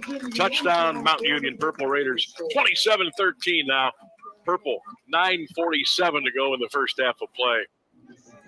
And finally, the highlight of the first half, right before the end of the half, with $1:30 left in the first half, Tyler Echeverry. I don't know what the record is for longest run, but this one by Tyler has to be close in the record books. Boy, bunch formation, everybody in tight. Watch Nicky Turner here. Twins to the right, Boudry, pitch out, right side, Echeverry, Tyler 10, Tyler 15, Tyler 25, 30. There he goes! He's off to the races! Look at him! Olympic speed! 10, 5, touchdown, Mount Union! 91 yards. Baby!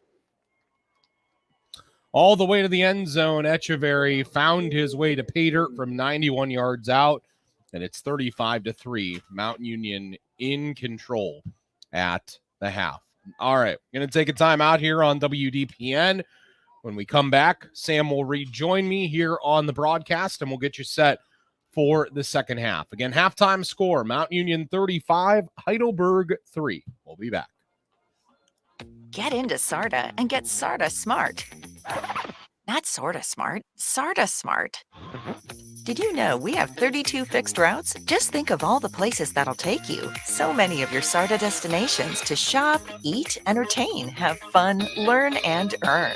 Catch any of them at our 4 transit centers. You'll find them in Alliance, Belden Village, Canton, and Massillon. That's how you get into SARTA and get SARTA Smart. Visit sartaonline.com/smart. Gear up for game day with Grinders Above and Beyond, the spot for tailgating fun. Grinders has everything you need to make your pregame experience unforgettable. Join us for happy hour from 4 to 6 p.m. and get a taste of our homemade tailgating favorites. Planning a big game gathering? Let us handle the catering. From sandwich platters and homemade chips to soups and salads, pies, and brownie samplers. We've got all your tailgating needs at Grinders Above and Beyond. Hey, man, good to see you. What brings you out here today? Need to pick up a few tools. You? I need new kitchen cabinets, countertops, maybe even a whole new kitchen, but I can't get any help or find what I need in this place. You need to go to Robertson's for that. Robertson's Kitchen and Bath Gallery is an American Standard plumbing registered showroom, and their knowledgeable consultants have the training and expertise to actually help you get what you need without breaking your budget. Visit Robertson Kitchen and Bath at 2155 West Main Street in the Alliance Industrial Park, or visit them online at robertsonkitchenandbath.com, where amazing meets affordable. Hello, Purple Raider fans. Chuck Moore here, former Mount Union running back, four-time national champion, and 2001 Gallardi Trophy winner. Are you facing some major financial events, things like retirement, marriage, divorce, or selling a business? We at Markham Wealth understand, and we can help. Call 330-564-8590 or visit www.markhamwealth.com for a free consultation. Neither tailored services nor the background of your financial professional should be construed as a guarantee of a particular outcome. Past performance does not guarantee future results. All investing comes with risk, including risk of loss. Markham Wealth is an SEC registered investment advisor. Registration does not imply a certain level of skill or training. Welcome back to Cara Stadium here at the campus of the University of Mount Union. Boy, what a beautiful day. Sunshine, 70-degree plus temperatures. And the Purple Raiders laying it on Heidelberg, 35-3. Sam Berkman, John Baziga, welcome back. 1310 WDPN, Q92, Radiosports.com. Not much resistance, John, by Heidelberg for the Purple Raiders in the first half. And it seems like, whether it's Echeverry on the ground, Darnell, Boudry running, throwing a little bit. A-plus on the offensive side. And defensively, it's the usual suspects. Rossi, Moore, Weston, Arthur, Brandon, Yassins, Marcus Jackson. Mount Saturday to Saturday in the OAC, usually they're the BFS, the bigger, faster, stronger team.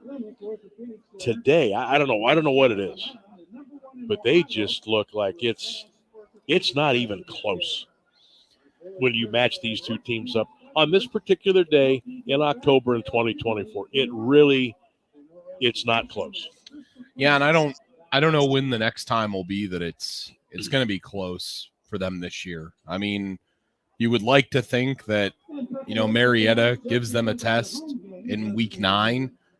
You would like to think that, maybe Muskingum could give them a little bit of test in the last week of the season. But, it just seems like, as you said, they are the bigger, faster, stronger team. And you just pointed it out. I didn't point it out in the stats because I didn't really look at it because it didn't even dawn on me. But Heidelberg had 6 penalties in the first half for 50 yards. Mount Union penalty-free in the first half. And when you take care of the penalties, an old media friend of mine, of yours too, Kenny Rhoda, used to always say that the FIPS will kill you. Fumbles, interceptions, and penalties. Mm-hmm.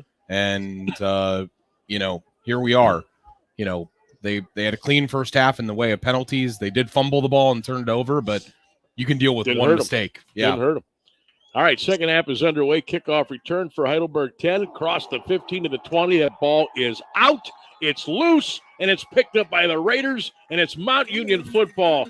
Ryan Iden comes out of there with the football, and there was a hit delivered at the 20-yard line. We'll need the replay to confirm. Same guy as earlier, wow. Sam. It was number 23. Oh, Timmy Cravoche. Wow. That's 2 times now on a kickoff return that he's flown down there and made a hit. And Ryan Iden, Johnny on the spot, got that football. Wow, did Krivosh come down there and just boom. And if you're Heidelberg now, John, you're sick. Oh yeah, you're already down 35-3. Okay, we're going to get the ball. Let's see what we can do. First possession. Nope.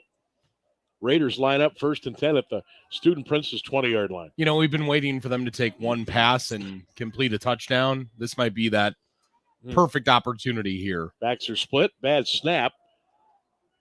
Boudry picks it up, ends up running it to the line of scrimmage, maybe a half a yard. So all the timing kind of had to rework itself there because of the low snap. Boudry had to pick it up, get his head up right away and look, and he ran to the right and got stonewalled, pick up of nothing, 2nd down and 10. I think what's been even more impressive about Mount Union, too, is that the only team that we've seen hang with them this year was John Carroll. And John Carroll's got 2 losses. I want to go back to the game we did against Otterbein. Make sense of that for me. I can't. It's crazy. Echeverry over the right side. Tyler inside the 20 down to the 17-yard line. So a pickup of 3. We'll call it 3rd down and 7. Well, and it especially doesn't make sense when you look at the scoreboard today in the OAC. And last we heard, this was a while ago. I'm going to see if these live stats have been updated from Wilmington. Historically bad for getting updates to people. It's 7-3 Otterbein in the second quarter at halftime. That makes no sense. The Otterbein team we saw should be beating Wilmington by 20. They really gave Mountain fits that day. Boudry gets the snap, looks left, nothing, going to run it, and he'll squeeze his way just outside the 15 to the 16-yard line. Well, and the thing that was most impressive about that, Sam, about how they gave Mount Union fits was that they were winning up front. Up front, yep. And, all day. And we were talking about that right at the end of the first half. Mount Union runs the ball on everybody. Well, it's because they have the bigger and stronger offensive line. And that day, for some reason, Otterbein figured them out. 33-yard field goal attempt coming up for Yvonne Merrick. Franklin puts it down. That field goal is up. It's got plenty of leg, and it's good. So the Purple Raiders add to their lead with 12:55 to go in the third. It's now Mount Union 38 and Heidelberg 3. So a little bit of a win there for the Student Princes. I mean, Mount's got it first and 10 at the Berg 20, and they end up only getting a field goal out of it to make it a 38-3 game. But victories have been far and few between today for Heidelberg against this Mount Union team. Say the only two victories they've had have been holding Mount to a field goal and allowing their team to score on a field goal. You know, I'm looking at the commercial that's playing right now on the TV broadcast that is done every Saturday here with Jeff Shreve and Harry Patis and the folks at Image Video, and I see the basketball team on there, and I saw Mike Fewline, and I can't help but think, Sam, that basketball is right around the corner. Literally a month from now, they'll be playing. Hard to believe. You know, we've got a great schedule lined up for you again this year on 1310 WDPN. Did that field goal hit the upright and bounce back in?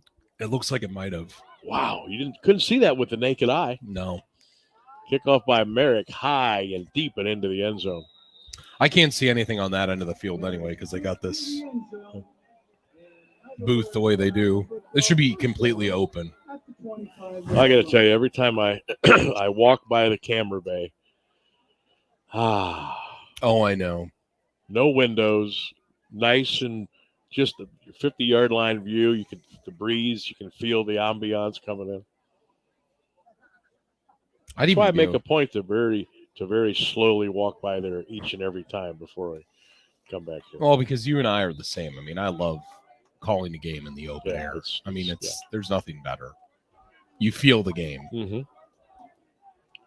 Purple Raiders are feeling the game today, 38-3. The Berg, first and 10 at their own 25-yard line. Quick out pass caught at the 31. Poorman made it a little difficult for his wide receiver to snatch that ball, but pass was caught by Peters, number 19, Dimitri Peters. You know, this is the hardest part of the weekly Mount Union games, I think, for them. When you're up 38-3, to not lose focus. Yep, got to stay locked in. And for the most part, they do a really good job of that. Poorman play action. Von Factor got him, and it's finished up by Caleb Brown. That'll be a sack back at the 20-yard line. So the defense just keeps coming after you. I say that's the focus we were looking for. By the way, another college football score that I saw earlier: Indiana 48 and Nebraska 7. Still almost the whole fourth quarter to go. I still can't buy Indiana yet, but they're making it more difficult for me not to at least think that, you know, they've got their big ones ahead of them. But still, I mean, it's Indiana we're talking about here. You know, Nebraska hasn't been chopped liver this year. They haven't been great, but no, I mean, that's a big test. And they were on the big national stage today, the big noon kickoff on Fox. And there's another sack. Holy cow, Rossi Moore. Another tackle for loss. This one back at the 14-yard line. And just like that, the Heidelberg punt team is right back on the field again. Well, and to add to your point about Indiana, you know, you look at what they've got coming up. You look at what Ohio State's got coming up. They play Nebraska. They go to Happy Valley. Then they've got Purdue and Northwestern, which should be pretty, you know, very, very gettable. Easy wins. But then they end the year with Indiana at the shoe and Michigan at the shoe. And I know there's a lot of Ohio State fans out there saying, hey, we're 5-1. We're going to make the playoff. You got to watch with that schedule, man. Careful.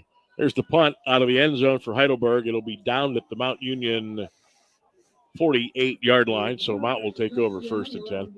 A couple of other scores. How about this? 12 minutes to go. Louisville, Miami of Florida, 38-38. I had my eye on that one. Wisconsin, what do you mean by that? Wisconsin 23, Northwestern 3. Just a good game. Oh, okay. Auburn leads Missouri 17-14 in the fourth quarter. Clemson pounding Virginia 41-17. South Carolina peppering Oklahoma 32-9 in the third quarter. I heard what you were talking about with Michaels and Herbie, though, the other night. They knew what was going on. Like that. Boudry back to throw. Noah up, caught. 35, 37, 38. Cooper keeps his feet and keeps going. Gets down to the 40-yard line. First down, Mount Union.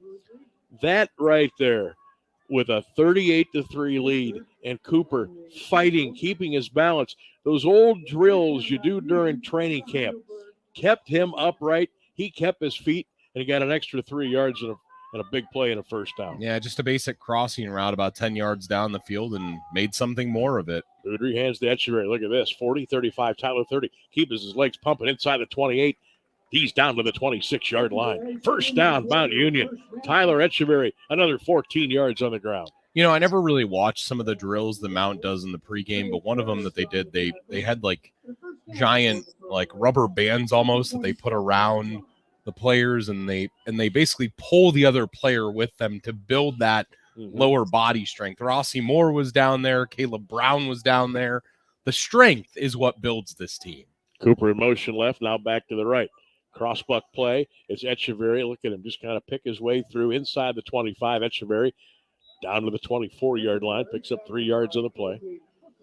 9:45 to go in the third. Purple Raiders 38, Heidelberg 3. Good to have you with us on this Saturday afternoon. Sam Berkman, John Bazika on 1310 WDPN. Shout out to our good friends at Sarda and Stratton Chevrolet. Robertson's, Doug's Classic 57 Diner, and a whole lot more, folks. We appreciate you. Boudry, a little option keep this time. Stumbling and inside the 25. Boudry gets it down to the 23-yard line. Down to 9:10 to go. Third quarter. Ferris on the tackle for Heidelberg. Alabama and Tennessee, the big afternoon showdown down south. Pair of 5-1 teams. Be interesting in Division I. And, of course, tonight we'll have our eyes on... What do you like there? I don't know. I'm not a big Jalen Milroe fan, so I kind of like Tennessee. Like Tennessee? I do. What about Georgia, Texas? I like Texas. I like Texas at home. Timeout, Purple Raiders with 8:41 to go. I don't know how much I buy into the SEC this year, like the Deep South SEC. It's, from week to week, Ole Miss has had a little bit of a disappointing season. LSU, a couple of early losses. Alabama has just gotten away with a couple. The Georgia-Bama game from a couple of weeks ago. Incredible. Oklahoma flexed early. They're, Texas drilled them last week. They're getting drilled by South Carolina today. It's Texas, I think, is legit. I think I've watched enough and kind of watching Coach Sarkisian kind of work his magic. I think maybe they're the real deal. Now, hey, Georgia could go into Austin tonight and then beat them. But I think the Longhorns are your legit number one team. Well, and I know there's a lot of people that say, oh, Travis Hunter and other guys. My thought is the Heisman Trophy should go to the best quarterback or the best running back or the best player on the best team. And my choice, I'd take Quinn Ewers right now. I think Quinn Ewers won. And I'll tell you what, I know it's a little drop down in competition, but that running back from Boise State is legit. Legit with a capital L. I think Ewers is the guy this year, like Penix last year, that makes a difference for his team. I agree. 3rd and 7 Raiders. Boudry back to throw, looking, is going to scramble, looking downfield, throws, got a man, great catch at the 10-yard line, 1st and goal. Nicky Turner hauls it in heavy traffic, 1st down, Mount Union. We talk about quarterbacks that make a difference for their team. Just Noah Boudry continues to do that. You know, it looked like here this might be the first time that he throws an incompletion today, Sam, and uses his legs, scrambles left, extends the play, and it's so hard to make that throw running left on the run, and he just lays it right where Turner gets it. Darnell Williams now, here's the inverted wishbone. Bad snap again. They pick it up, get it to Echeverry. Tyler 15-10, squeezes his way down to the 7-yard line. You know, because that play took so long to develop, it almost looked like Tyler was going to run out and float it into the end zone, maybe to a tight end and I don't know. I mean, that's probably something that's in the playbook, but I don't know if you'd ever see Mount Union run that play. Boy, you know, when you've got Echeverry on the field at the same time with Darnell Williams, which they don't on this play, I mean, pick your poison. Well, and you've got Sean Thomas in there in that inverted wishbone. Turner wide left, Sanders in a slot left. Boudry gives it to Echeverry, dances inside the 5 to the 4, down to the 2-yard line. That might be enough for a 1st and goal for Mount Union. If not, it's really close. Well, and this is something we were talking about. Tyler Echeverry leading the I'll tell you after this play. Raiders right up to the line again. Boudry gets the snap, gives it to Echeverry to the 2, Tyler to the 1. That is a 1st and goal for Mount Union. Echeverry leading the charge, 15 rushes for now 16 for 174 yards, but 30 rushes, 232 yards, and 4 rushing touchdowns. Heidelberg, 22 rushes for 14 total yards. 4th and 1. They didn't get the 1st down. However, they fake it to Echeverry. Boudry gets to the goal line, and he crashes his way into the end zone. Touchdown, Mount Union. That is best John Elway impersonation right there. Kind of leapt over a couple of defenders, and he didn't exactly helicopter like the old Denver quarterback, but great ball fake. And let's watch it here as he gets around the end. He almost helicoptered a little bit. Yep. He got into the purple painted end zone, and it's 44-3 Raiders with 6:23 to go, 3rd quarter. You know, you think about John Elway making that play at the end of his career. That was not youthful drive or fumble John Elway. That was old like man 35-year-old John Elway. That was a guy that gets up the next day and feels those hits opposed to not feeling them. Yvonne Merrick with the extra point. He is just as automatic as it gets.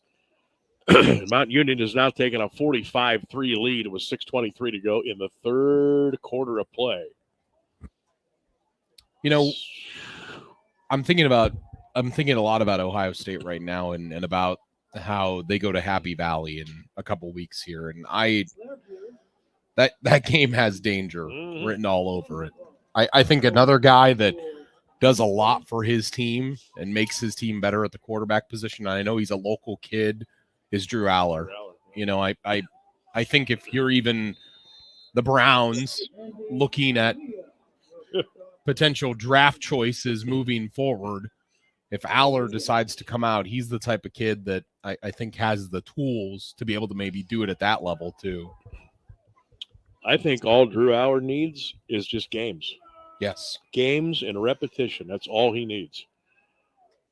Heidelberg with their kickoff return. It's 45-3 Raiders. The Student Princes will go 1st and 10 at their own 32-yard line. Cincinnati over Arizona State, 24-14. That game is about over. It's so weird that they're playing. Isn't it? And they're in the same conference, the Big 12. It's still weird for me to look up and see UCLA at Rutgers as a conference game. USC, Michigan as a Big 10 conference game. I mean, what are we doing?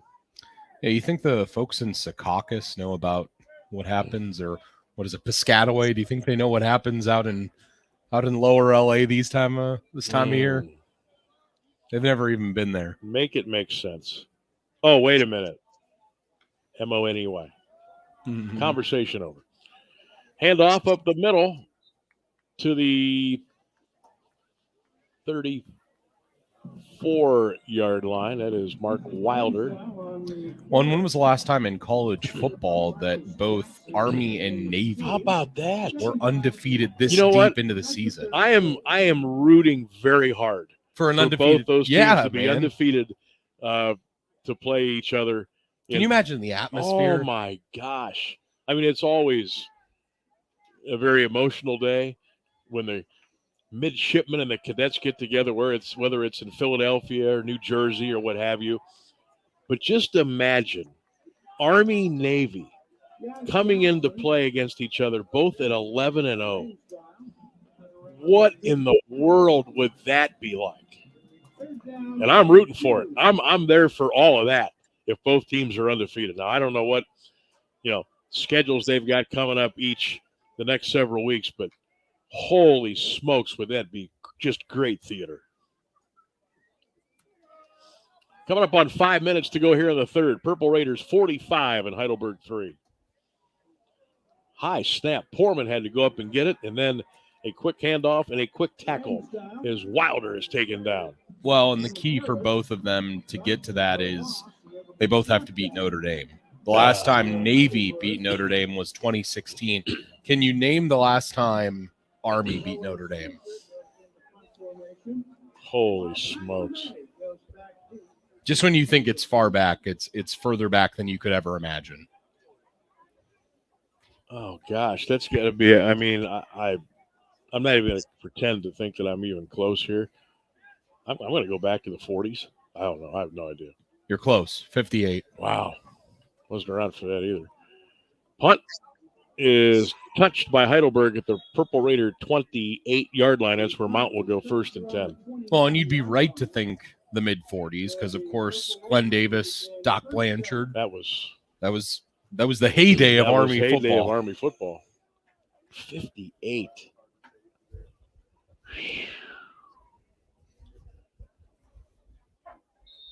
So both Army and Navy play Notre Dame? I'm pretty sure they both do. I know Army does. I know I'm going to offend a few, but I've got some, dear friends that come from deep in the wool with Notre Dame.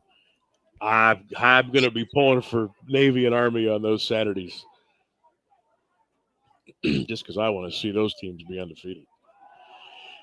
Noah Boudry back to throw. Nobody open. Noah's going to roll right. He's got some green in front of him. He runs. There he goes, and he'll tiptoe out of bounds at the 32-yard line. Yeah, next weekend it's Navy and Notre Dame.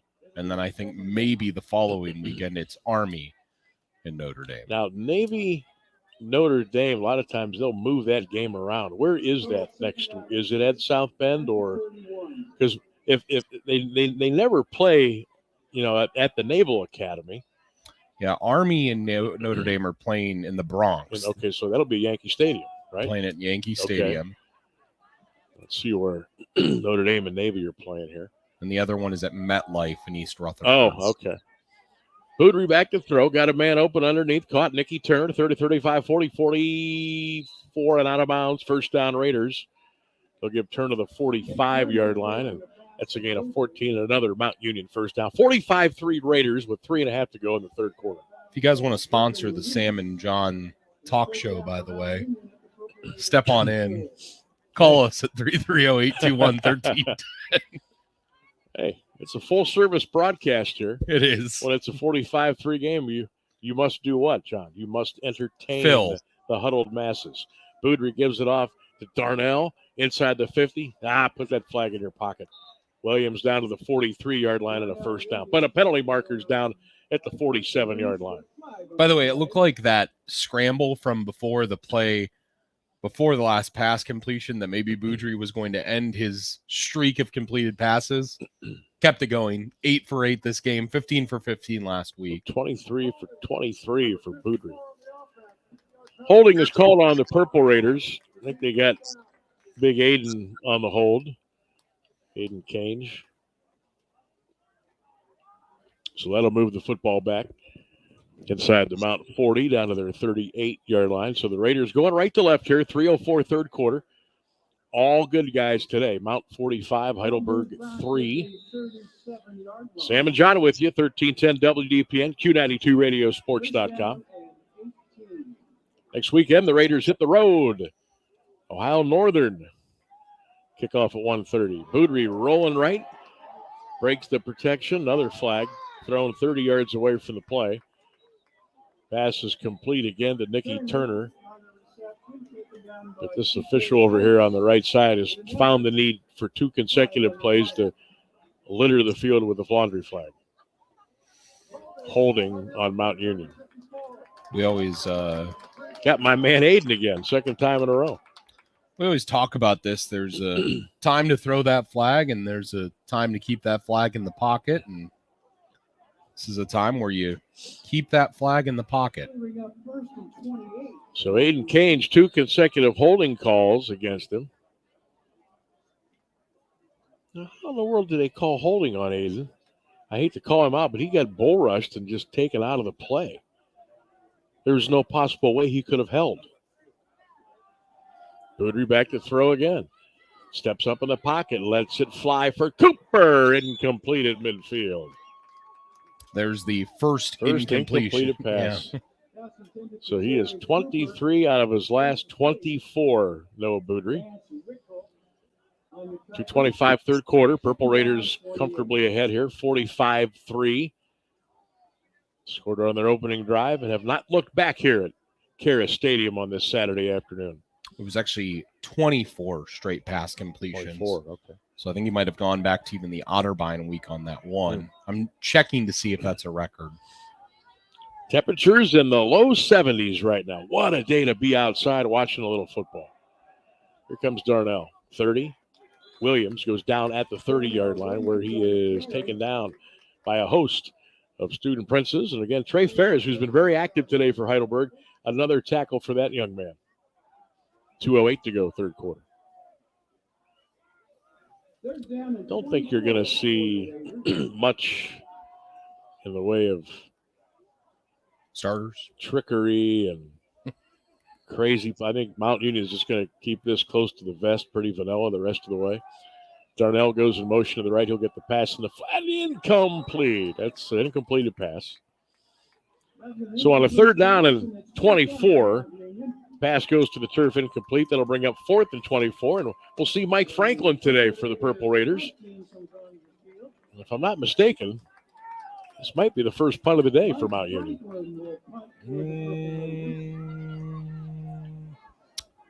If not, it's his second. But no, it's his first. I was going to say. Now, Mike's been busy holding on extra points today, but not punting. He'll boot this around his 20-yard line. Say the loneliest job in Mount Union football is being the punter. Franklin gets the snap. Oh, he just barely got it away, and he crushed it. Back to the 21-yard line. Return to the 26, and that is it. And how about that? Special teamer down there. Guess who? Darnell Williams on the tackle for Mount Union. Good job, Darnell. 1:38 to go, third quarter. 45-3 Mount Union with a big lead. Next Saturday, the Raiders head to Ohio Northern to take on the Polar Bears. 1:15 pregame, 1:30 kick here on 1310 WDPN. And streaming live, of course, at Q92radiosports.com. I heard there's a high school game happening that day. Yes, there is. Maslin McKinley at 2 p.m. It'll be on Q92 Radio and Q92radiosports.com, I believe. Yes? It will be. Good job. Hey. We're here for all the facts. Carry out to the 32-yard line. I laughed because of I just laugh. I know why you laugh. I know. 1:20 to go. Didn't used to be that way. Backstory need not to be told. Student Princess second and 5. Stretch handoff to Miller, trying to go around the right side. He is hemmed in and drilled at the 31-yard line. It's the funniest thing I've heard on this broadcast. I think you got a couple tears over there. The pressure of the tear ducts on the laugh you do. For Johnny B today. I know I've done my job. I'm good for the rest of the day now. Under a minute to go in this one, 45-3. I should say a minute to go in the third, 45-3 Mount Union. I really hope that Mount gets another test before the postseason. Yes. We'll talk about that here in a minute. Why? Well, and I'm going to piggyback off that too because I want to insert something as well. That crossing route is caught to the 40, to the 41-yard line. Raiders had a chance to make a play, James Chaney, but James didn't wrap up. He just kind of pushed, and the catch was made, and the yards after the catch and the first down for Heidelberg, that was Matthew Dirtle getting it done there. See if they get one more playoff here at the end of the third. Our story time is going to have to wait. Hand off, Miller over the left side, crashing his way out to the 43, and that'll do it. 3 quarters in the books here at Mount Union. Come on back, everybody. 45-3 Mount Union. Purple Raider football continues on 1310. Get into SARTA and get SARTA smart. Who rides SARTA? You do. You, your neighbors, coworkers, and the people behind you in line at the grocery store. Our riders are moms, dads, students, retirees, and commuters. To help persons with disabilities, our ProLine countywide service picks them up and takes them direct to their destination. SARTA riders tell us they appreciate all the places we take them and how we help the community. That's how you get SARTA smart. Visit sartaonline.com/smart. Step back in time at Doug's Classic 57, Alliance's favorite diner, serving up authentic diner fare just like the good old days. Whether you're grabbing breakfast, lunch, or dinner, we've got the comfort food you crave, served with the side of nostalgia. So bring the family, bring the friends, and come hungry. Doug's Classic 57, where the past tastes delicious. Located right here in Alliance. Doug's Classic 57, serving an authentic classic diner experience for over 50 years.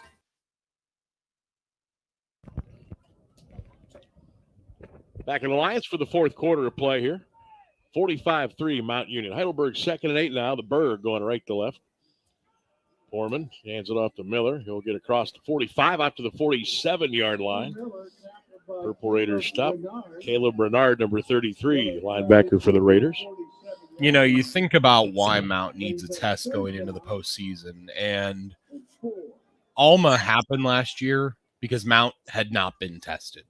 And Mount did not have that scare. The year before, they got the biggest scare they have seen in years. And then Wayne Ruby and the Mount Union Miracle happened. Yep. And that jump starts you. Marietta needs to remain 8-0. They need to be undefeated going into that game. Foreman fires in the flat, caught, and immediately drilled at the 48-yard line. Raider tackle, Keenan Cruz, number 30. Because even if Marietta can't hang with Mount Union, it means that week of practice leading up to it, you've got to take it seriously. Not that they're not taking this seriously, not that they're not taking Capital seriously, but they'll amp it up a little. You kind of know. You know you're better. Well, and to piggyback off of that, before they do the schedule shift change, every 4 or 5 years. So, the last couple of years, it's been John Carroll, BW, at the end of the season. Which is great. Well, which is great because, number one, that gives you a poll to look at to say, okay, by week 7, 8, 9, 10, let's see where we are. You got the big game against John Carroll. BW always fights you. Good crowds, good football. Weather starts to turn a little bit. Well, you don't have that now because you did the switch of the schedule, the shift, and you had BW John Carroll weeks 1, 2. That's why it's extra important, John. I piggyback off your point as Foreman fires the pass caught down to the 25, first down, is now with Marietta in the mix, and if they can stay perfect, I'm not saying that replaces what you get with a John Carroll game, but it helps you as you prepare for weeks 10, 11, 12, and so on. Well, and if Marietta is 8-0 and they've beat up, because the only team they have left after Mount is JCU. So Baldwin Wallace is their one test. And I think Muskingum will give them a game today. But if they go into that 8-0 and they've beaten B-Dub and they go through all of the pieces, they'll be nationally ranked. They'll probably be ranked 20th or 18th or something. Yeah. And 8-0 versus 8-0, 3 in the country versus 18 in the country. This place will be packed. The student section will be sprawled out. That home side will be filled with people. The tailgating, it'll feel like a playoff game. Yep. And you'll get what you need. You'll get what you need during the regular season for the postseason. Yes. It'll be the perfect appetizer, if you will. And simulating that is really hard to do. Yes, it is. Especially on some Saturdays where you know before you get off the bus that, it's 45-3. It is what it is. 12 and a half to go in the game here. It is 45-3 Mount Union. I wonder what it will be like here if you get decent weather and there's maybe not a lot of other national television distractions that day. What will the crowd truly be for Mount Union Marietta here in a couple of weeks if both come in undefeated? Well, I mean, Etta in baseball, we know the Etta Express. They have a history. So when they start winning, basketball's had a history, and they travel. Football's never had that, though. Well, they travel. Ball is loose, picked up by Heidelberg inside the Mount 25 to the 24. Boy, you hear the crowd with the ooh and the ah as they were hoping the Raiders were going to get another turnover, but Heidelberg falls on the ball and it'll stay with the Student Princes on third down. That's a great point, John. If we have good weather, and the Marietta fans will be excited. You've talked about they've been there, done that with baseball, basketball. I would hope it would be full. I doubt it would be, but it would be close, and you'd have a little juice in the air on that Saturday. Portman back to throw deep out left side. Caught inside the 10 and down to around the 9, and that'll be a 1st and goal for Heidelberg. Well, and see, this is exactly what we're talking about here, is that it's the fourth quarter, and in a big game, week 15 of the year, this is money time right here. You got to make plays right here. Yep. And all of the starters, the majority of them are sitting on the bench right now or watching and saying, hey, great, we're going to 6-0.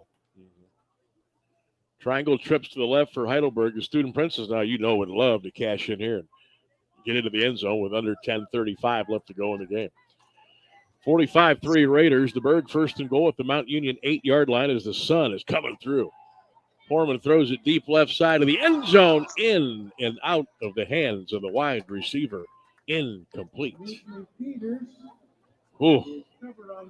Peters had that one in his mitts and let it go. Incomplete. Well, and last year, if I'm not mistaken, too, against Alma when they came in here, Mount had them down, 20-10? Oh, yeah. 20-3? You thought it was game, set, match. Yeah. Alma said no. And all it takes is someone to come in and believe. Still can't believe that happened. I really can't. Trips to the left again for the Berg. Inside handoff to Miller. He will squeeze his way inside the 9, down to the 8, to the 7. Big rugby pile, pushing. He'll get down to the 5-yard line. Drew Miller runs into a purple mass. Dan Buckle, our PA announcer, you can hear him. Says Drew Miller runs into a purple mass down at the 5-yard line. And he's right. Look at that. That's how you know a guy's been doing PA for years when he says stuff like that. Oh, Danny, been doing it a long time. Graduated from Mount. Has done basketball, football, baseball, PA, play-by-play over the years.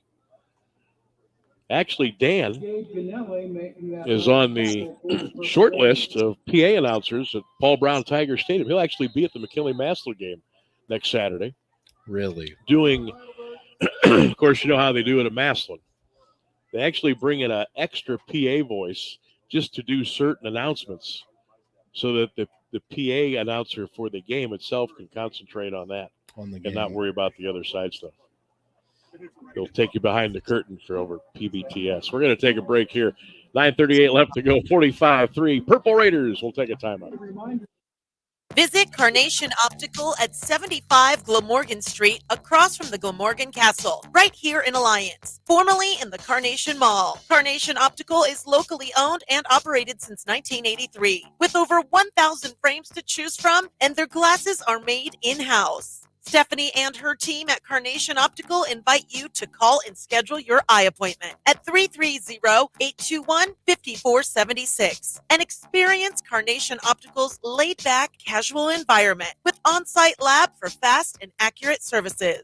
Carnation Optical at the intersection of Union and Glamorgan. Come see for yourself. 3rd and goal, Heidelberg for the Purple Raider 5-yard line. Inside handoff. That might get into the end zone. And it does. Touchdown. Student Princes. All the action went to the left. And Chalawa came on a counter back this way into the end zone. Touchdown, Heidelberg. It's 45-9 Purple Raiders. Yeah, almost some wing T stuff. Nice play. In a sense, you fake everything going right. You bring the wide receiver back left on that kind of counter across the formation, and he rushes to the left pylon, and good football play. Mm-hmm. As I said, it is wing T-esque. You'd see that kind of like, quick sweep going behind you. Ramsdale with the extra point is up and good. And we'll take a timeout. 9:34 to go in the football game. It's Mount Union 45, Heidelberg 10. 10 WD. Hey man, good to see you. What brings you out here today? Need to pick up a few tools. You? I need new kitchen cabinets, countertops, maybe even a whole new kitchen, but I can't get any help or find what I need in this place. You need to go to Robertson's for that. Robertson's Kitchen and Bath Gallery is an American Standard plumbing registered showroom, and their knowledgeable consultants have the training and expertise to actually help you get what you need without breaking your budget. Visit Robertson Kitchen and Bath at 2155 West Main Street in the Alliance Industrial Park, or visit them online at robertsonkitchenandbath.com, where amazing meets affordable.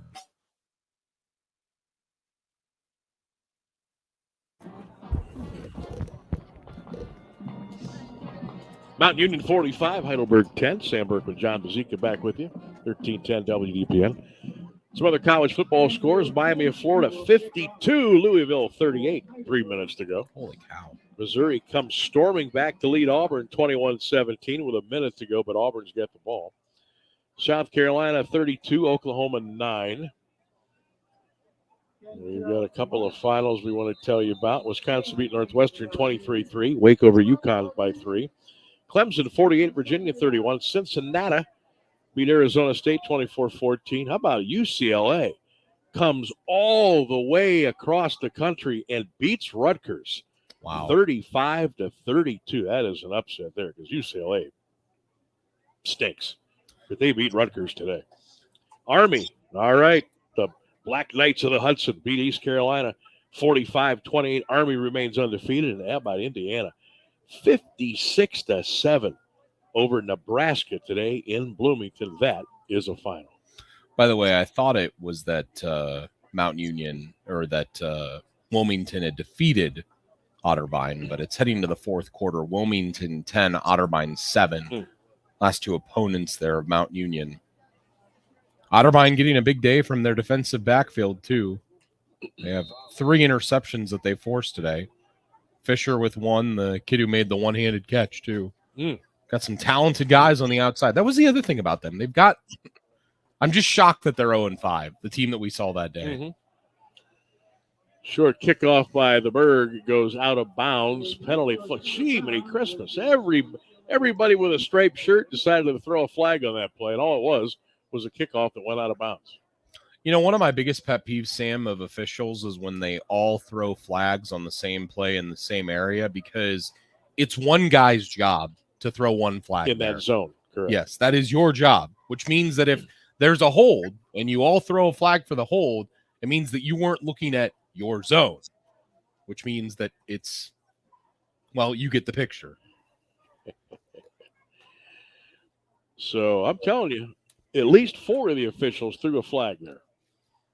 Now there's a big huddle up, big meeting of the minds over at the 35-yard line.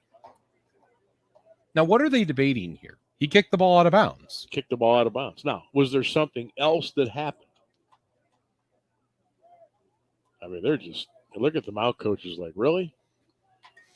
Because this meeting is basically right in front of the Purple Raider bench. By the way, it's 45-10. Purple Raiders with 9:34 to go in the game. Squeezing a break. You know what? I think Well, you know what? Yes, because as soon as we do that, they'll break up the huddle. So let's take a break and we'll be right back. Get into SARTA and get SARTA Smart. There are several ways to ride SARTA. Pay your fare the way you want. Use our Easy Fare app to get your ticket on the go. Tap to pay with SARTA Score and Touchdown cards. You can even pay with exact change in cash. The price is right and you can purchase at any of our transit centers. Tickets start as low as $1.50 per ride, or you can get a 30-day pass for $45. That's how you get into SARTA and get SARTA Smart. Visit sartaonline.com/smart.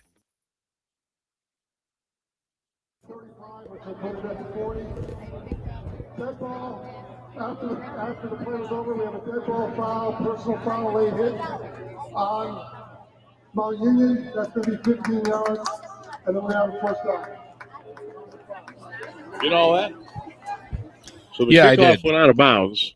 Kickoff went out. They And spotted then it at the 40. Mount got called for unsportsmanlike conduct for 15 yards. See, now, why did that require a whatever? All right.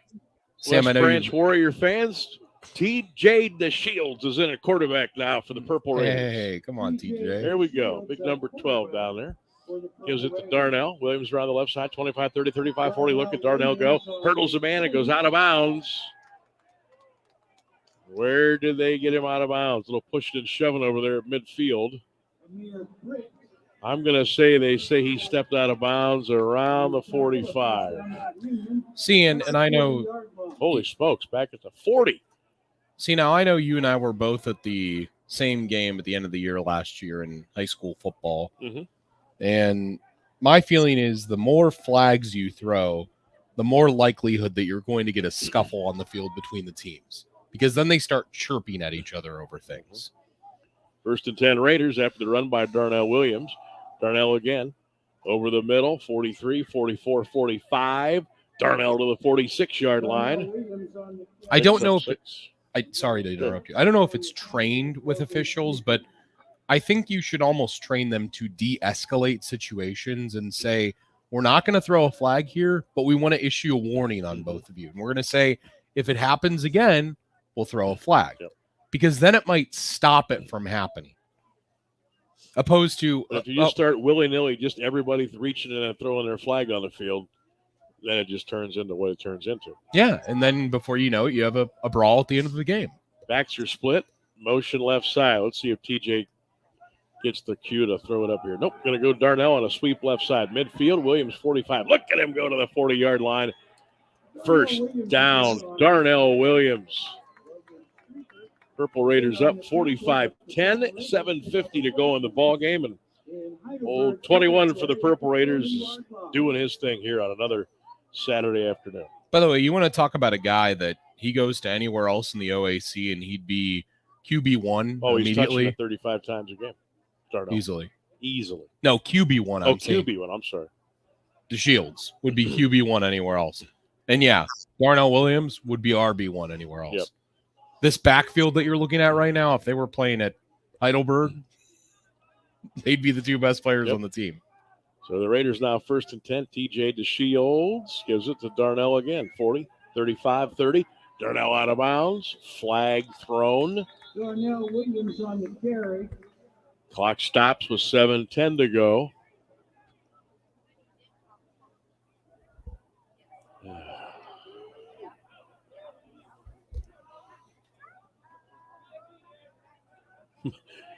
Mountain coaches are giving the entire officiating crew an earful. You can see it on the TV monitor or over on the sideline. I mean, they're letting them hear They're it. getting after it. Holding number 13 on the offense. 10-yard penalty. Follow the foul. Receiver down the field. Darius Hill. Yeah. Got caught holding. Let's see if we can find this hold here. I'm going to watch. I'm going to zero in downfield on 13 for Mount Union. It's not a hold. At the 37-yard line. What they did is they linked hands, actually. And I'm pretty sure you're allowed to You're allowed to do that. So after all that nonsense, 1st and 7, Mount Union at the Heidelberg 37-yard line. Give to Darnell again, and he's twisted and wrestled down after a gain of 1 at the Heidelberg 36-yard line. 6:45 to go, fourth quarter, 45-10. Purple Raiders with the lead. Quick post game when we're done. Be sure to follow on all the social media platforms, Instagram, Facebook, Twitter, X, whatever you happen to call it. Be some cool videos and photos and interviews. We'll have today's game. We'll have our play of the game too. The call. I believe that we're probably decided that 91 yards was good enough. I would say that would be earn a play of the game. In pretty good company for that. 6:15 to go. 2nd and 6 Raiders. See if they let TJ throw on here. Play action. The Shields throws over the middle. Tipped, and incomplete at the 23-yard line. Went for the tight end on a cross. That was Radford. And the pass was incomplete. That'll bring up 3rd down. 36. Of course, TJ DeShields, a fantastic career with the West Branch Warriors. Just a great athlete altogether, TJ. Well, and then he had a little brother who was pretty good too. Drew, yeah. Sure he's slinging the ball somewhere right now.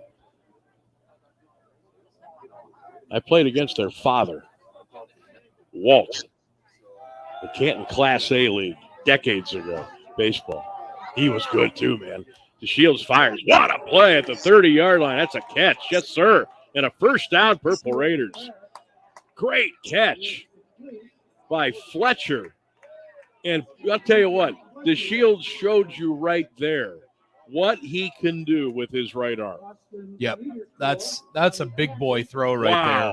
Rolling right, he's 10 yards behind the line of scrimmage, and he fires one down the field about 20 yards, and it's a frozen rope right into the hands of Fletcher. By the way, you wonder why Mount Union is good. They get winning guys.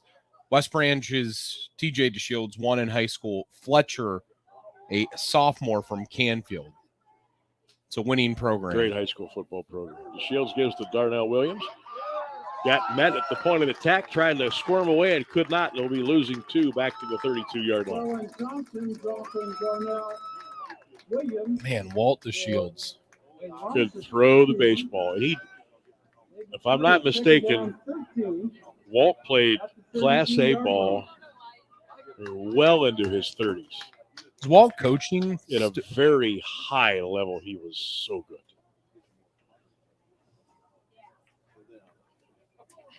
Big, smooth right-hander. Purple Raiders up 45-10 over Heidelberg with 4:38 to go in the game. TJ DeShields in the shotgun. Handoff, 25-20, 19-18, down close to the 17-yard line. Caden Minner. Caden Minner, first time we've called his name today. Man, he had I don't even know. I'm trying to think of what his running style reminds me of, but kind of glides again. Kind of almost a Le'Veon Bell type of runner, too. Real patience in his running style. H-back left, Minner to the left. The Shields in the gun. Gives it to Minner up the middle, 15. Got grabbed and got thrown down at the 17-yard line. Got a hold probably coming up here again. Austin Needencore on the tackle. And you're right, Johnny. It could be a hold on the Purple Raiders. Same guy, too, that they're flagging it on. You had Darius Hill out wide right. Oh, face mask on Heidelberg, and they got Dominic Regaldo. See if we can catch this on replay. Oh, there it is. Oh, yeah. Got him pretty good. Minner just kind of spun right out of it, too. But, yeah, you can see the headgear yanked to the right. And no doubt that's a 15-yard penalty. Minner's a freshman. Sean Thomas is a freshman. This is your 1-2 punch 3 years from now. Purple Raiders first and goal inside the 10. Minner to the right of the quarterback, TJ DeShields. Hand off to Minner. That's going to get stopped at about the 9-yard line, maybe the 8. So it'll be second and goal. 45-10. Purple Raiders. Is it me or we've been stuck on this score for a while? Mm-hmm. I had less facial hair when this score started. Down to 3:13 to go in the ballgame. Don't forget little roadie trip next weekend. Purple Raiders will be going to Ada, Ohio, where they still make those NFL footballs in their factory. It's crazy that they do that there. Right. Mount Union, Ohio Northern, next Saturday afternoon, kickoff at 1:30. Minner kind of picks his way down to the 5, and he'll roll his way down to the 4-yard line. 2:45 left to go. Raiders up by 35. Don't they make whistles out there, too, or somewhere in Ohio? They make, like, the whistles for the Super Bowl, too? Oh, wow. I did not know that. I always thought that would make sense, kind of. You ever been to the I've never been there. Plant, the factory? I haven't either. I've been to Ada. I've done basketball in Ada. I've never done football up there. And you and I won't make the trip this time either. Ian Herman and Chris Peters will be with you guys next week. John and I will have McKinley duties next Saturday. Weather's shaping up to be really nice, too. It might be 68 next Saturday. Oh. Been a while since we've had that.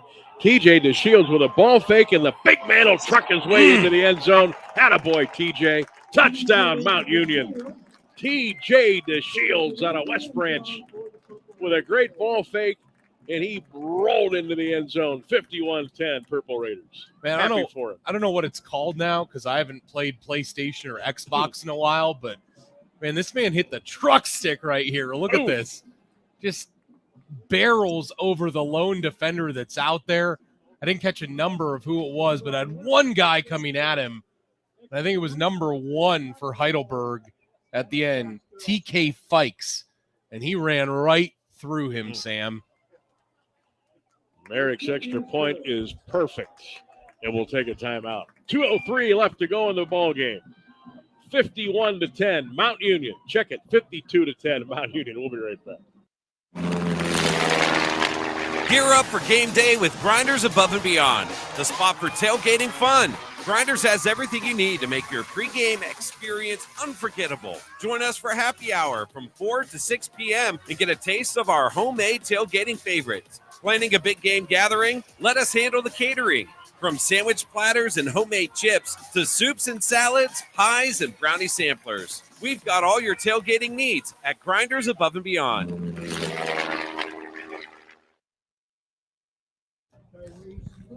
Sam, OAC scoreboard here.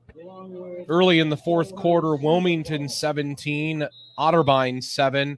Capital leading Ohio Northern 27-21 at the half, and B-Dub leading JCU in the third quarter 10-7 here, 52-10 now. Mount Union, 2 minutes left. There's the kickoff. New kickoff man for the Raiders. That was Randy Tawia with the kickoff. Got the 2-minute warning now. Ah, yes. So let's get another break. Let's get the scoot. We'll take a break. The manufactured stoppage and play has now come to college football with a 2-minute timeout. 52-10 Raiders. Stay with us. When it comes to heating and cooling your home, quality always takes precedence. Being warm in the winter and cool during the summer are necessary for Ohio's extreme weather. At Harding Heating and Cooling, they recognize your needs and hope to bring comfort to your home. They are the Rheem Pro dealer for the Alliance area. Serving the area since 1975, Harding Heating and Cooling does everything for your comfort. With transparent pricing, 24/7 emergency services, comfort is just a phone call away at 330-823-8461. Visit Harding Heating and Cooling online at hardingheating.com. Get into SARTA and get SARTA smart.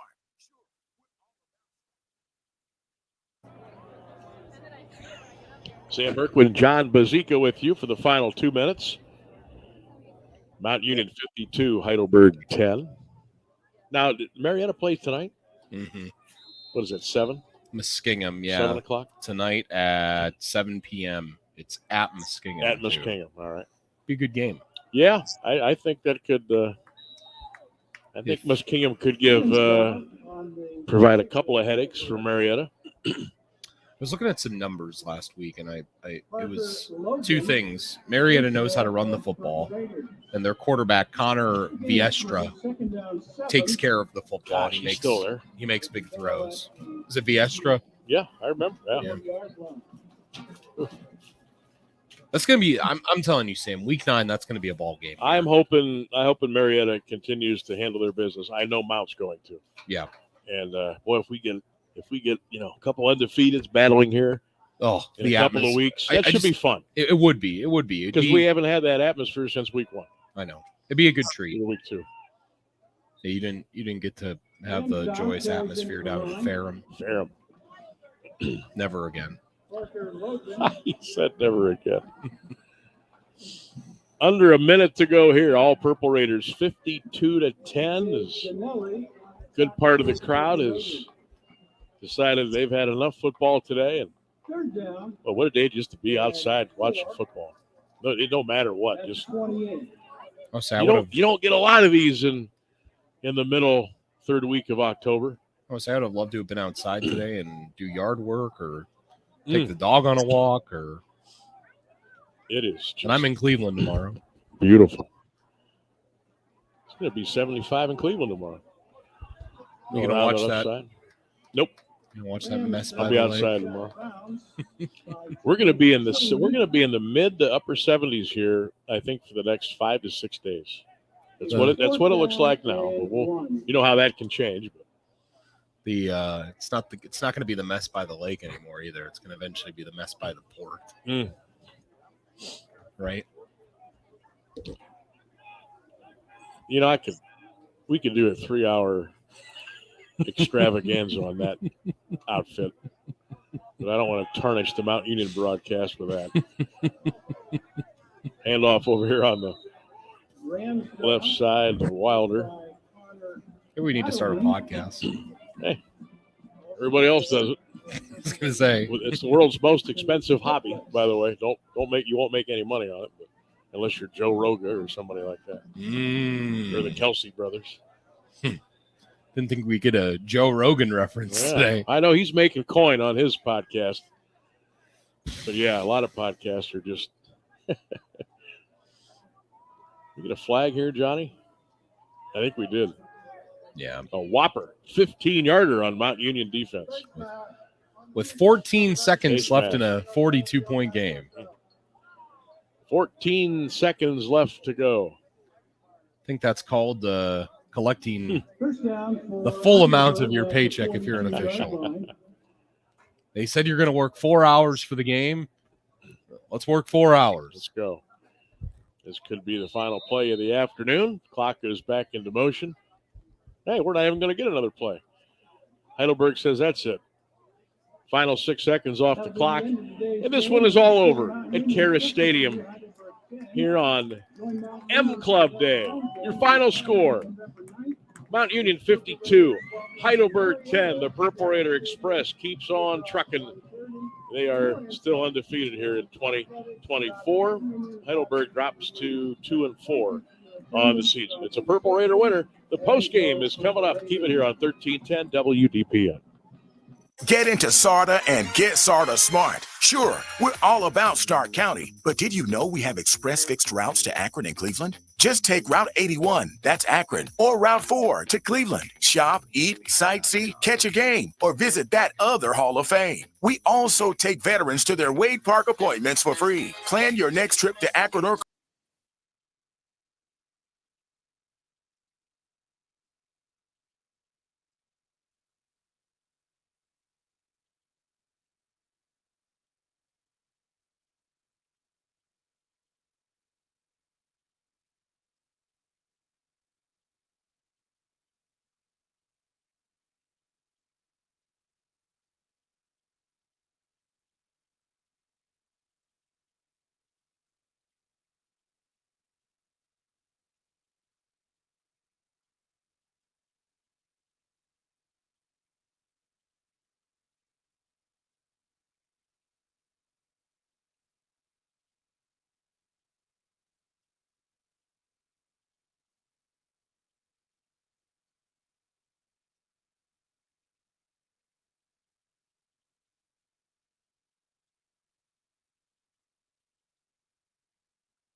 No matter how you say it, you're not far from a Papa Gyros. For Pete's sake, it's Papayitos. Find the Papayitos closest to you at papayitos.com. Who's Pete? Hello, Purple Raider fans. Chuck Moore here, former Mount Union running back, four-time national champion, and 2001 Gagliardi Trophy winner. Are you facing some major financial events, things like retirement, marriage, divorce, or selling a business? We at Markham Wealth understand, and we can help. Call 330-564-8590 or visit www.markhamwealth.com for a free consultation. Neither tailored services nor the background of your financial professional should be construed as a guarantee of a particular outcome. Past performance does not guarantee future results. All investing comes with risk, including risk of loss. Markham Wealth is an SEC registered investment advisor. Registration does not imply a certain level of skill or training.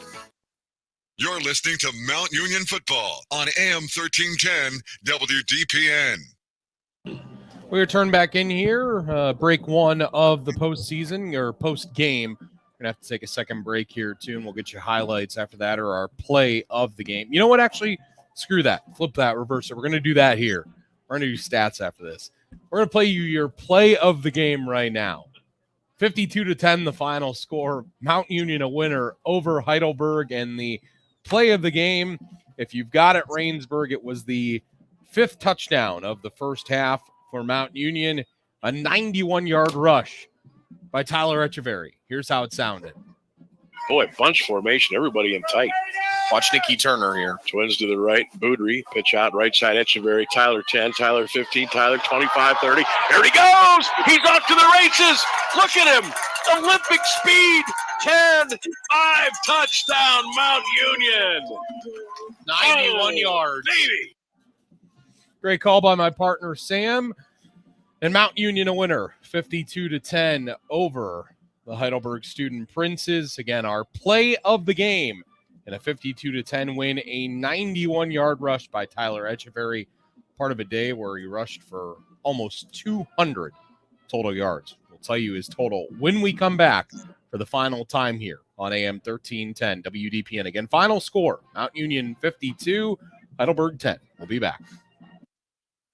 For over 80 years, Bonford Glass has been the expert when it comes to glass. You can count on the professionals at Bonford's for the latest techniques in glass repair, like the Aegis windshield repair system. The Aegis system can repair small chips in your windshield before they grow into big headaches. This revolutionary process takes less than an hour and can easily restore your windshield to its original strength. In fact, the Aegis windshield repair system is so effective that most insurance companies will waive the deductible and cover the entire amount of the repair, saving you and your insurance company up to 80% of the cost of a windshield replacement. The Aegis windshield repair system, just one of the expert repairs from Bonford Glass. They'll help you save money and make your windshield safer. Bonford Glass. Call 330-823-0450 or stop by at 30 South Union Avenue in Alliance. Hey, man, good to see you. What brings you out here today? Need to pick up a few tools. You? I need new kitchen cabinets, countertops, maybe even a whole new kitchen, but I can't get any help or find what I need in this place. You need to go to Robertson's for that. Robertson's Kitchen and Bath Gallery is an American Standard plumbing registered showroom, and their knowledgeable consultants have the training and expertise to actually help you get what you need without breaking your budget. Visit Robertson Kitchen and Bath at 2155 West Main Street in the Alliance Industrial Park, or visit them online at robertsonkitchenandbath.com, where amazing meets affordable. Get into SARTA and get SARTA smart. Not sorta smart, SARTA smart. Did you know we have 32 fixed routes? Just think of all the places that'll take you. So many of your SARTA destinations to shop, eat, entertain, have fun, learn, and earn. Catch any of them at our 4 transit centers. You'll find them in Alliance, Belden Village, Canton, and Massillon. That's how you get into SARTA and get SARTA smart. Visit sartaonline.com/smart. All right. Back in here for the final time on AM 1310 WDPN in the postgame as Mount Union a dominant winner 52-10. John Bozica, Sam Berkwin along with you. Mount Union 6-0 now. Heidelberg 2-4 on the season. For Mount Union, total domination, 477 total yards to 187 for Heidelberg. Tell me if you've heard this script before. 317 rush yards for Mount Union, 160 in the pass game. It was 52 rush yards for Heidelberg, 135 passing. Mounts one spot to circle, as Sam pointed out in our post game.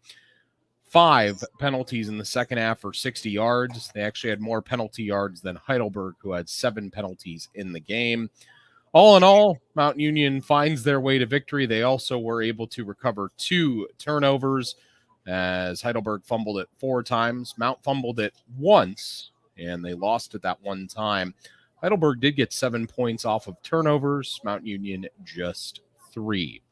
As for passing in the game, Noah Boudry 8 for 10, 153 yards, 1 touchdown. At one point, he had completed 24 straight passes throughout the season. That ended in this game with an incompletion in the second half. He had a quarterback rating of 241.5. If you know anything about football, that's really good. 16 attempts in the game for Tyler Echeverry, 173 yards and 2 scores. Noah Boudry rushed in 3 times to the end zone, 34 yards on 14 carries. Darnell Williams, 11 carries, 87 yards, did not score. And TJ DeShields late in the game carried it 1 time and truck sticked a defender on his way to 6. Receiving the 1 touchdown, Sean Thomas, 1 reception, 70 yards. Pretty clean afternoon in the pass game. Really never was the need for it. Mount Union was so dominant on the ground. That's why they were under 200 yards in the pass game. That's been pretty explosive at times this year. But when you rush for 317 yards, you can kind of pick and choose when you want to pass the ball. For Heidelberg, Ty Poorman had a nice game through the air, 9 for 11, 102 yards, 159 quarterback rating. Did a good job coming in for Arledge, who was the starter, and rushing. It was Miller, 19 carries, 43 yards. Their 1 touchdown was scored by Cholewa. I believe that's how you pronounce his name. 1 carry, 5 yards, and a score. All in all, as I said, you've heard the script before. Dominating Mount Union victory as they outgain Heidelberg by almost 300. Almost 300 yards in this one. 290 to be exact. Anytime you outgain a team by 290 yards, Sam, you're going to win. And Mount Union is 6-0 on the year, with just a couple tests ahead of them before the postseason, hopefully on the horizon. Well, you got Ohio Northern next weekend. That would be week 7 or game 7. You've got Marietta. Capital before. Capital, then Marietta, and then Muskingum. So yeah, final trip of the year. Folks, we are we go to Cap too. We go to Cap too. Yeah. Burnlore. That'll be fun. When was the last time you did a game at Burnlore? 4 years ago. I was 20 years old the last time I did a game there. Wow. Maybe 19. Capital 19. Comets. Yeah, to show how long. A lot of purple.